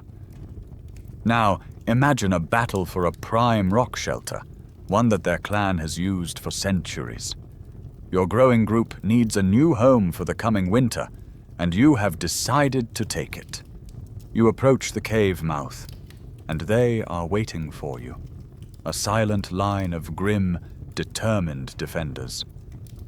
The fight, when it comes, is a chaotic, brutal affair. It is a flurry of heavy spears, sharp stone blades, and the raw, desperate strength of two different kinds of human, fighting for the most basic thing in the world, a safe place to sleep. The battle is short, vicious, and terrifyingly personal. There is no guarantee that you will be the one to walk away. And yet, despite their strength, despite their courage and their deep knowledge of the land, they are ultimately losing this long, slow war of attrition. They can win the battle, but they are losing the continent. Why? Because this is not a contest that will be decided by individual strength alone. They are facing an opponent, you, who possesses 3 decisive long-term advantages that they cannot overcome. You have better technology in the form of your deadly long-range projectile weapons. You have larger, more extensive social networks, which act as a safety net and a system for reinforcements. And most critically of all, you have a higher birth rate, a demographic engine that is slowly but surely flooding their world with your people. They are fighting a battle on 3 fronts, and on each, they are destined to lose. The battle for a single cave is a dramatic, bloody affair, but the real war is a quieter and far more decisive one. It is a war of attrition, a demographic struggle fought not with spears, but with babies. This is the front on which you have the most overwhelming and insurmountable advantage. Your people are simply better at making more people. It's a subtle, almost invisible power, but over the course of centuries, it is the force that will change the face of the continent forever. This higher fertility is likely the result of several of your other advantages working in concert. Your more sophisticated technology, like the long-range Atlatl and perhaps the bow, makes hunting slightly less dangerous. Fewer of your hunters are gored or trampled, meaning more parents survive to raise their children. Your wider, more flexible diet, including the reliable bounty of fish and small game, may have provided a more stable nutritional base, helping women to support the immense caloric demands of pregnancy and nursing. Your larger social networks mean that a new mother has more support, more helping hands to care for the infant. All of these small factors add up, likely leading to lower infant mortality and a shorter time between births.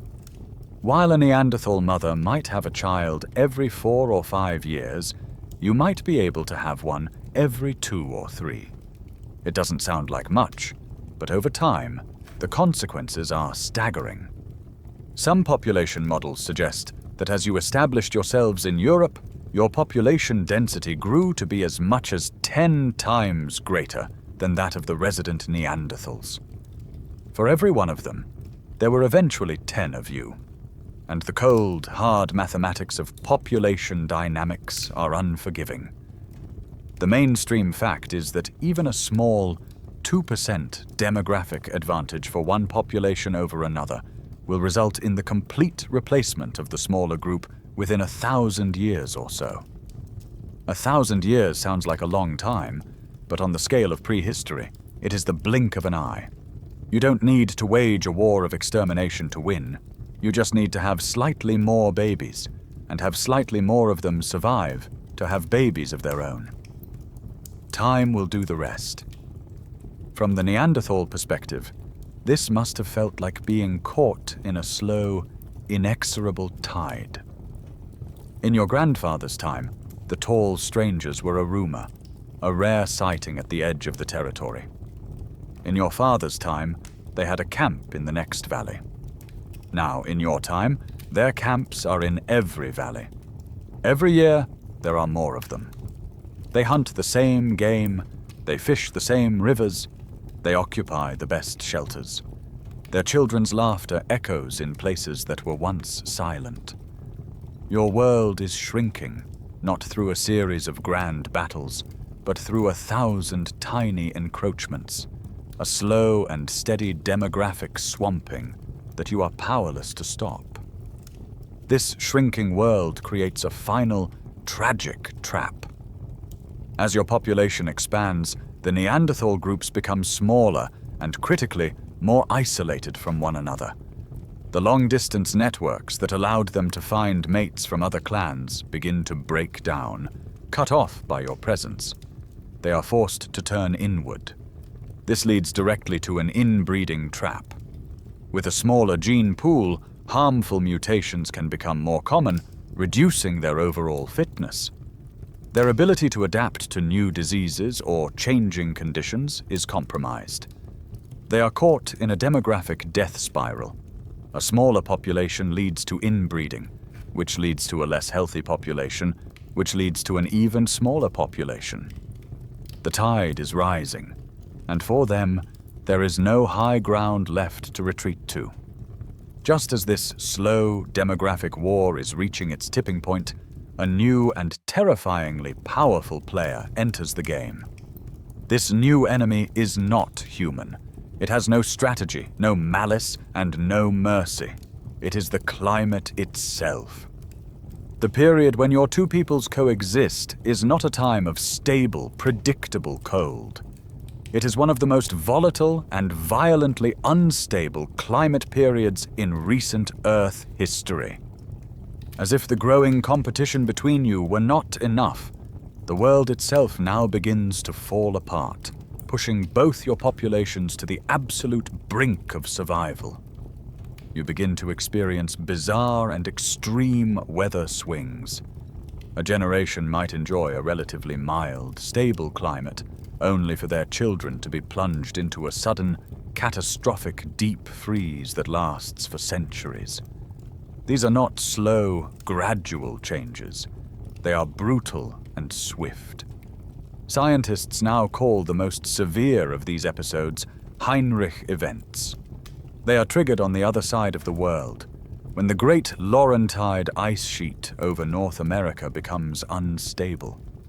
A colossal armada of icebergs, a fleet of frozen mountains, breaks off and surges into the North Atlantic. As this vast quantity of fresh, cold water pours into the ocean, it disrupts the warm currents that act as Europe's hot water bottle. The heat is switched off. Within the span of a single human lifetime, average temperatures in Europe can plummet by as much as 15 degrees Celsius. The effect on your world is apocalyptic. The already sparse forests die back. The grasslands wither, turning into a barren polar desert. The life-giving river systems freeze solid for much longer each year. For the great herds of mammoth, bison, and reindeer that you both depend on, it is a catastrophe. Their food sources vanish, and they are forced to either migrate to distant, unknown refuges or crash into local extinction. The entire food web, the very foundation of your existence, collapses. The scientific evidence for these events is written with stunning precision in the ice cores drilled from the Greenland ice sheet. These cores provide a year-by-year climate record for the past 100,000 years, and the chemical signatures in the ice show these dramatic cold snaps lining up perfectly with the final critical millennia of the Neanderthals' decline. These Heinrich events are the ultimate stress test. They are a brutal, indiscriminate filter that will sort the adaptable from the merely adapted. When your entire way of life collapses in the space of a few decades, the human group that survives will be the one that is most flexible, most innovative, and has the best social safety net. It is no longer just a competition between you and the Neanderthals. It is a desperate, three-way struggle for survival against a world that has become actively hostile to all human life. This has led to one of the most fundamental questions in all of human prehistory, a true chicken and egg problem. The primary cause of Neanderthal extinction is fiercely debated. Was it climate change, competition from modern humans, or a combination of both? Some argue the climate dealt the fatal blow, that the Neanderthals were already on their last legs, and these catastrophic cold snaps simply pushed them over the edge. Others maintain that modern humans were the real cause, that the Neanderthals would have weathered these climate storms as they had before, if not for the added, relentless pressure of your growing population. The most likely truth, of course, is that it was a perfect and terrible storm. A devastating 1-2 punch of climate collapse, and a new, unstoppable human competitor. When the world collapses, it is not the strongest who survive, but the most adaptable. The Heinrich events are a brutal filter, and you are perfectly equipped to pass through them while the Neanderthals are not. Your success in this apocalyptic landscape comes down to the three key advantages you have been honing for millennia: your flexible technology, your vast social safety net, and the symbolic glue that holds your world together. First, your toolkit. The Neanderthals are masters of the big game hunt. Their entire society and technology are built around the pursuit of large terrestrial herbivores.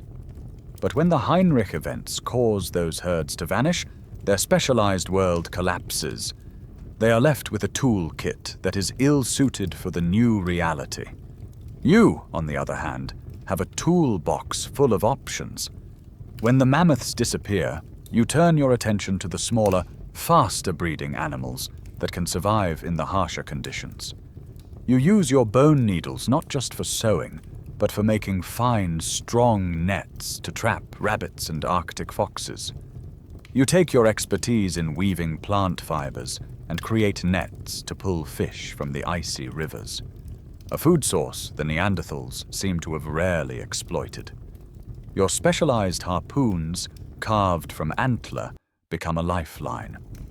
Your flexible, diverse technology allows you to pivot, to create a new way of life on the fly, while the Neanderthals, with their more conservative, generalized toolkit, struggle to adapt to a world where their primary food source has simply walked away.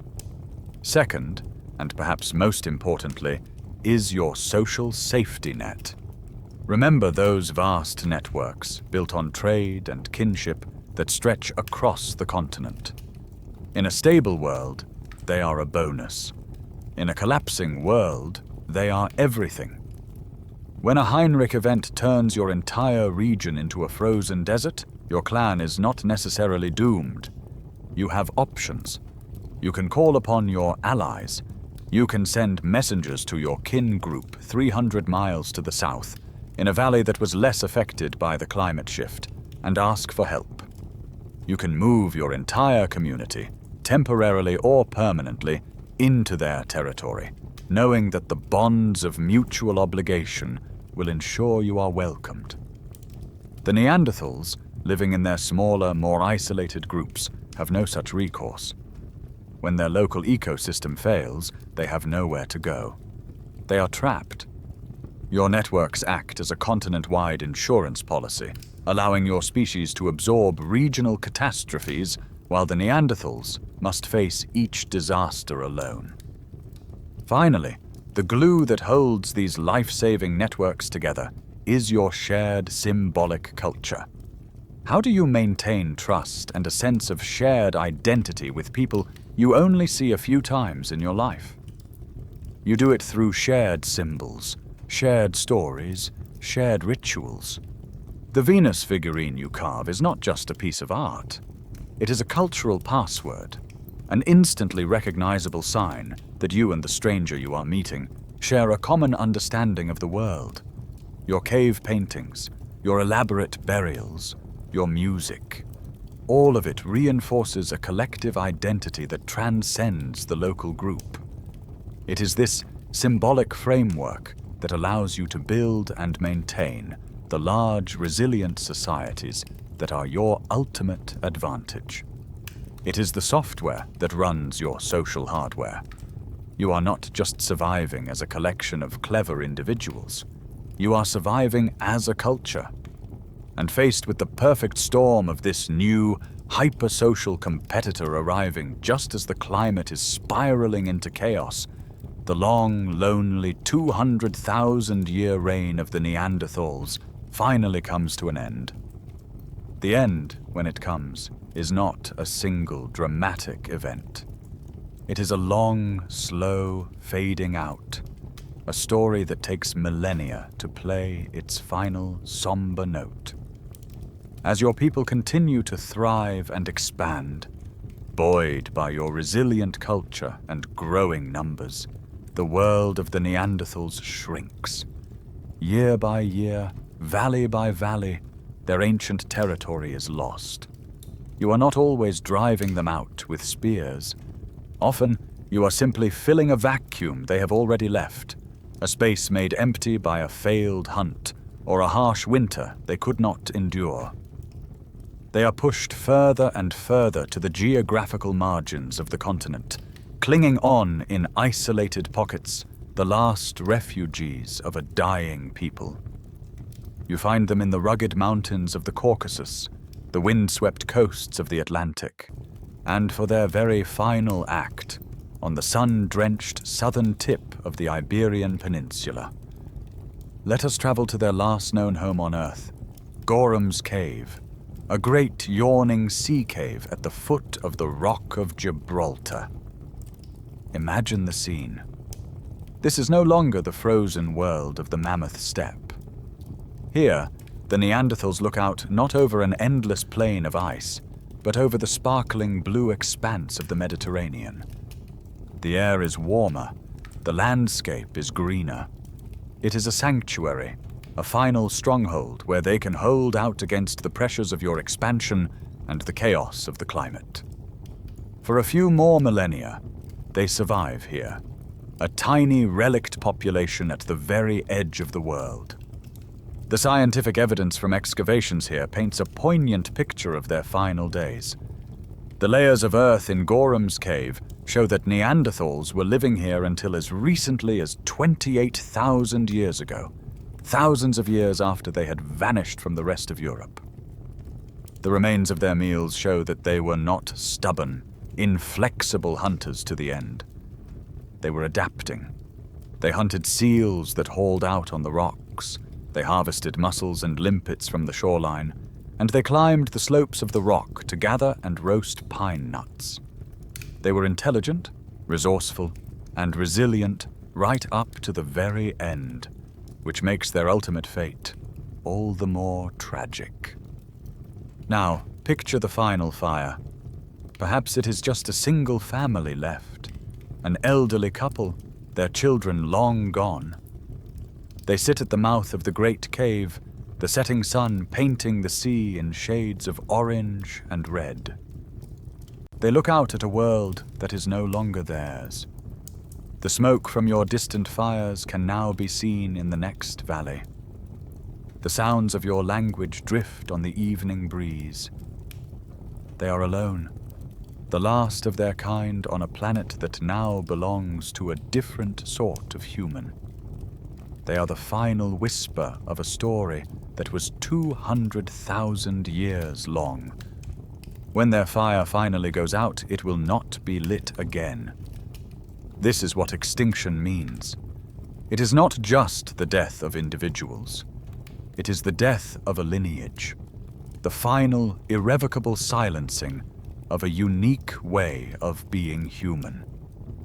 It is the loss of their language, their stories, their knowledge of the world, their way of seeing the stars. It is the end of a second human experiment that had been running, successfully, for a period of time 5 times longer than the entire recorded history of our own species. For the first time in millennia, the continent of Europe is home to only one kind of people. You. Section 27. The end, when it comes, is not a single dramatic event. It is a long, slow fading out, a story that takes millennia to play its final, somber note. As your people continue to thrive and expand, buoyed by your resilient culture and growing numbers, the world of the Neanderthals shrinks. Year by year, valley by valley, their ancient territory is lost. You are not always driving them out with spears. Often, you are simply filling a vacuum they have already left, a space made empty by a failed hunt or a harsh winter they could not endure. They are pushed further and further to the geographical margins of the continent, clinging on in isolated pockets, the last refugees of a dying people. You find them in the rugged mountains of the Caucasus, the wind-swept coasts of the Atlantic, and for their very final act, on the sun-drenched southern tip of the Iberian Peninsula.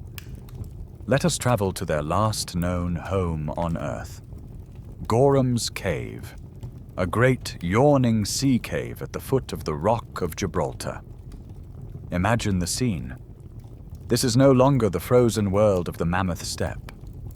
Here, the Neanderthals look out not over an endless plain of ice, but over the sparkling blue expanse of the Mediterranean.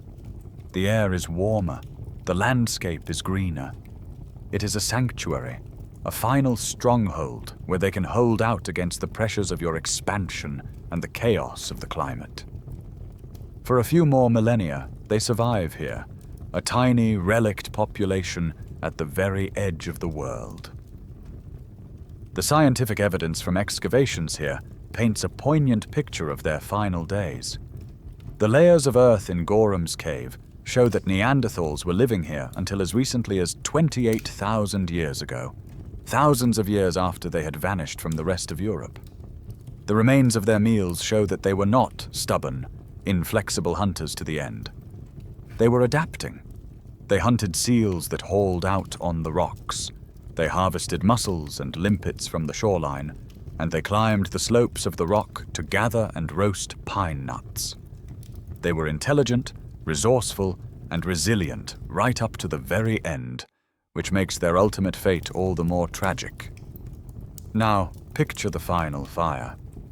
Perhaps it is just a single family left, an elderly couple, their children long gone. They sit at the mouth of the great cave, the setting sun painting the sea in shades of orange and red. They look out at a world that is no longer theirs. The smoke from your distant fires can now be seen in the next valley. The sounds of your language drift on the evening breeze. They are alone, the last of their kind on a planet that now belongs to a different sort of human. They are the final whisper of a story that was 200,000 years long. When their fire finally goes out, it will not be lit again. This is what extinction means. It is not just the death of individuals. It is the death of a lineage, the final irrevocable silencing of a unique way of being human. It is the loss of their language, their stories, their knowledge of the world, their way of seeing the stars. It is the end of a second human experiment that had been running, successfully, for a period of time 5 times longer than the entire recorded history of our own species. For the first time in millennia, the continent of Europe is home to only one kind of people: you. And so you find yourself in a world that is suddenly profoundly empty. For the first time since your distant ancestors first rose up on 2 feet on the African savanna, there is now only one kind of human on the planet. You are it. It wasn't just the Neanderthals. In the east, the mysterious Denisovans, another cousin species we are only just beginning to understand from fragments of bone and DNA, have also vanished. On the island of Flores in Indonesia, the tiny so-called hobbits of Homo floresiensis are gone. The long, messy, and diverse family tree of humanity has been pruned down to a single, solitary branch. You are utterly and completely alone. What does this mean for you, for your psychology, for the future of your species? Standing on this quiet continent, do you feel a sense of triumph? Or is there a new and unsettling silence, the absence of a presence that had always been on the periphery of your world? For millennia, your identity was shaped in relation to an other. You were the tall ones, the newcomers, the ones with the strange language. The Neanderthals were the old people, the strong ones, the original inhabitants. Now there is no other to define yourself against. There is only us. Does this new reality change you? Does it create a sense of mastery? The feeling that the world now truly and completely belongs to you? Or does it breed a new kind of cosmic loneliness? A quiet ache for a world that was once more complex, more diverse? You have lost another way of thinking, another perspective on the world, another set of answers to the great questions of existence. The human conversation has become a monologue. Your new status as the lone hominin is a profound departure from the norm. The mainstream fact is that for most of human evolutionary history, multiple hominin species coexisted on the planet at the same time. The world you have just inherited, a world with only one human, is a very recent and incredibly unusual state of affairs. For millions of years, the planet was a patchwork of different human experiments, a garden of forking evolutionary paths. Now all those other paths have come to a dead end. It is tempting to look at this outcome as the inevitable result of a march of progress. A simple story where the better, more advanced human was always destined to win. But the truth is far more contingent and less comforting. You did not win because you were inherently superior in some absolute cosmic sense.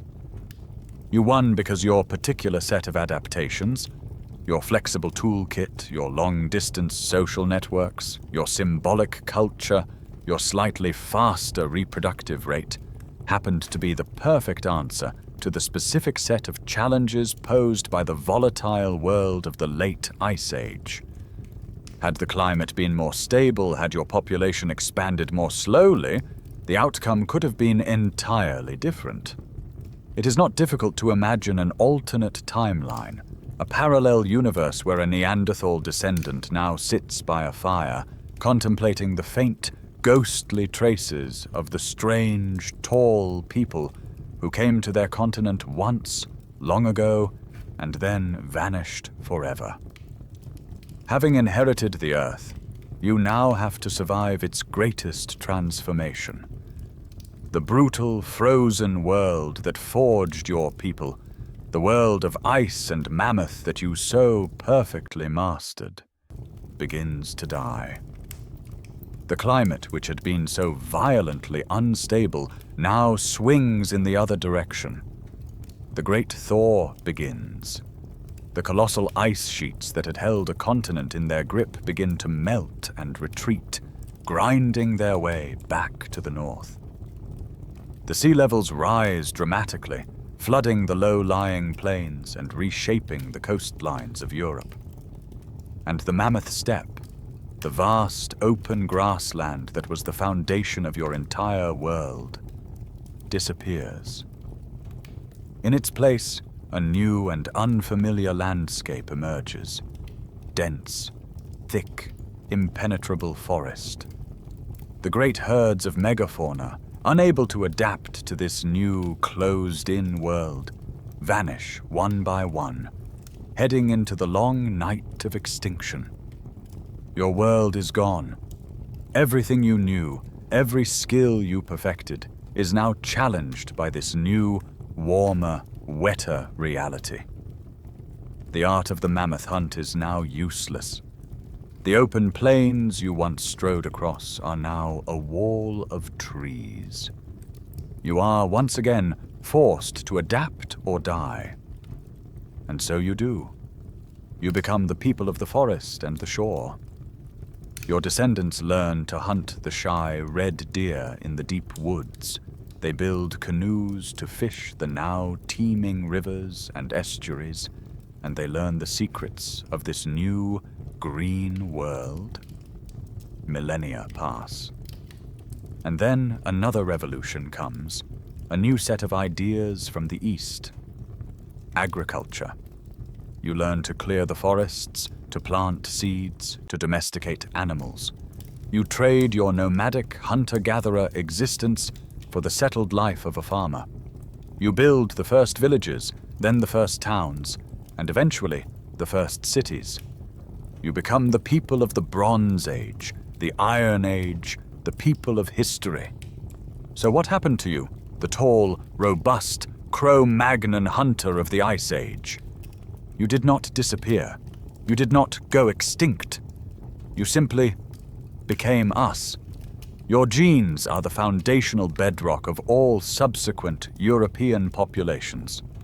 The blood that runs in your veins is the same blood that runs in the veins of the Celts, the Romans, the Vikings, and the people of Europe today. Genetic studies of ancient European remains show a direct, unbroken line of ancestry from the first Ice Age hunter-gatherers to modern-day Europeans. Though with later admixtures from Neolithic farmers migrating from Anatolia and steppe pastoralists from the east. You are the deep ancestral stream into which these other rivers later flowed. But as your lifestyle changed, so did your body. The quirky tidbit is that the unique, powerful features of the Cro-Magnon physique began to fade over time. The shift to agriculture, in particular, had a surprising and initially negative effect on your health. The new diet, heavy on grains and lacking the rich variety of proteins and nutrients of your hunter-gatherer past, was less nourishing. The bones of the first farmers show a marked decrease in average height, a reduction in bone density, and an increase in diseases related to malnutrition. The life of a farmer, with its repetitive back-breaking labor, was in some ways even harder than the life of a hunter. The towering, robust giants of the Ice Age slowly transformed into the smaller, more gracile people of the modern world. You had conquered the planet, and now the consequences of that conquest were reshaping your very skeleton. Your body may have changed, but the story written in your genes has one final astonishing chapter to reveal. Let us return one last time to the ghost in our genome, to that 1 to 4% of your DNA that is a direct inheritance from the Neanderthals. For a long time, this was seen as little more than a curious footnote, a faint echo of an ancient, long-forgotten tryst. But we now know it is so much more than that. This is not random, leftover genetic junk. It is a living, functional legacy that was likely preserved in your DNA for a very simple reason. It helped your ancestors survive. When your people first arrived in Europe from Africa, you were entering a totally new environment with a whole new set of challenges. One of the most dangerous of these was disease. The local pathogens, the viruses and bacteria of Ice Age Europe, were completely alien to your immune systems, which had been primed to fight African diseases. The Neanderthals, on the other hand, had been living with and building up defenses against these European microbes for 200,000 years. The scientific evidence shows that when your two peoples interbred, you received a vital genetic gift. Some of the most prominent Neanderthal genes that remain in our DNA today, like certain toll-like receptor genes, are crucial components of our innate immune system.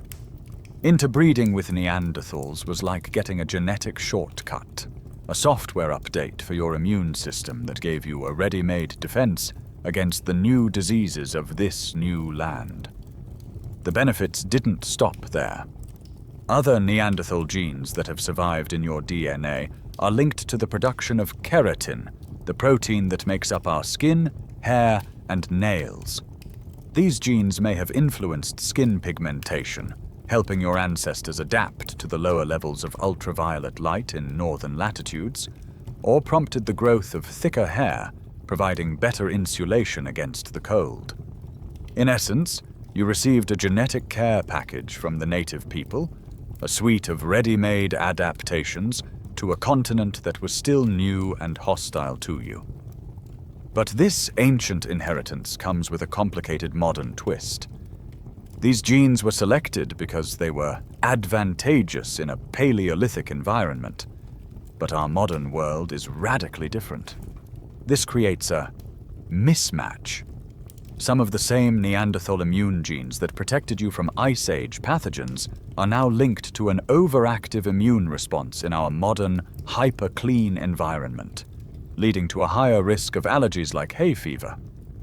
Other Neanderthal genetic variants are associated with an increased risk for conditions like type 2 diabetes, depression, and even blood clotting disorders. These were traits that may have been neutral or even beneficial 40,000 years ago, but in the context of our modern diet and lifestyle, they have become liabilities. So the next time you look in the mirror, I want you to remember this.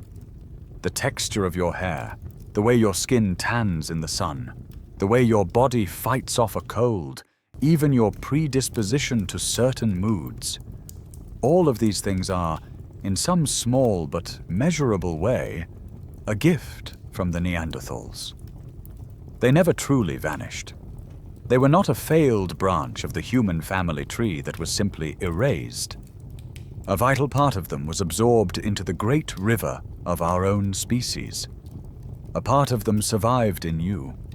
They are the silent, ancient partners in your genetic story, a living link to a world of ice and giants, a world that, it turns out, is not nearly as distant as you might think.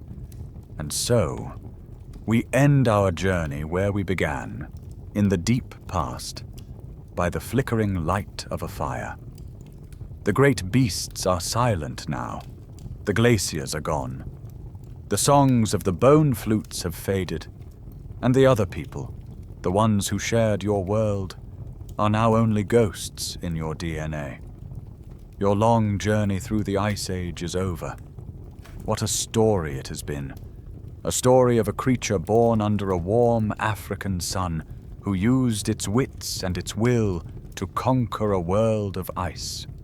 A story of breathtaking creativity, of hands that could paint masterpieces in the dark and coax music from the bones of birds. And it has also been a story of brutality, of a struggle for survival so fierce that it pitted human against human, brother against brother, in the first great contest for dominion of the earth. This story of the Cro-Magnon and the Neanderthal is not a tale of monsters or aliens. It is a family story, the oldest and most consequential family story of all. We have pieced it together from the faintest of clues. A scarred bone, a string of beads, a handful of pollen, a cut mark on a jaw, a sequence of letters in our own genetic code. But we must be humble. The deep past is a vast, dark cavern, and our science provides only a few small, flickering lamps to illuminate it. For every question we can answer, a dozen more arise from the shadows. We are always learning, always refining the story, always discovering new details that challenge what we thought we knew. The conversation with our ancestors is a quiet one, and we must listen very carefully. But what is truly certain is that their story is, in the most literal sense, our story. The same fundamental human impulses that drove your ancestors are the ones that drive you now. The fierce, protective love for your family and your group. The restless curiosity to see what lies beyond the next hill. The deep, innate need to create, to make art, to tell stories, to find meaning in the great, silent cosmos. And the darker impulses too. The capacity for competition, for tribalism, for seeing another group as them rather than us. All of it is your inheritance, a complex and contradictory legacy passed down through 1,000 generations. You are the result of all these ancient loves and epic struggles, the living arc of a story that began long ago in a world of ice and giants. And now, the fire in the cave is burning low, its embers glowing a soft and gentle orange. The stories are all told, and a deep quiet settles over the valley. The wind that whispers through the pines outside is no longer a threat, but a soft, lulling sound, a cradle song from the ancient earth. The shadows on the wall are no longer menacing beasts, but just soft, gentle patterns dancing themselves to sleep. You can feel the warmth of the firs around you, the comfort of a safe place, the gentle pull of exhaustion after a long journey. It's time to let the images of the past fade away, to let the mammoths and the hunters drift back into the mists of time, becoming as distant and as harmless as a half-remembered dream.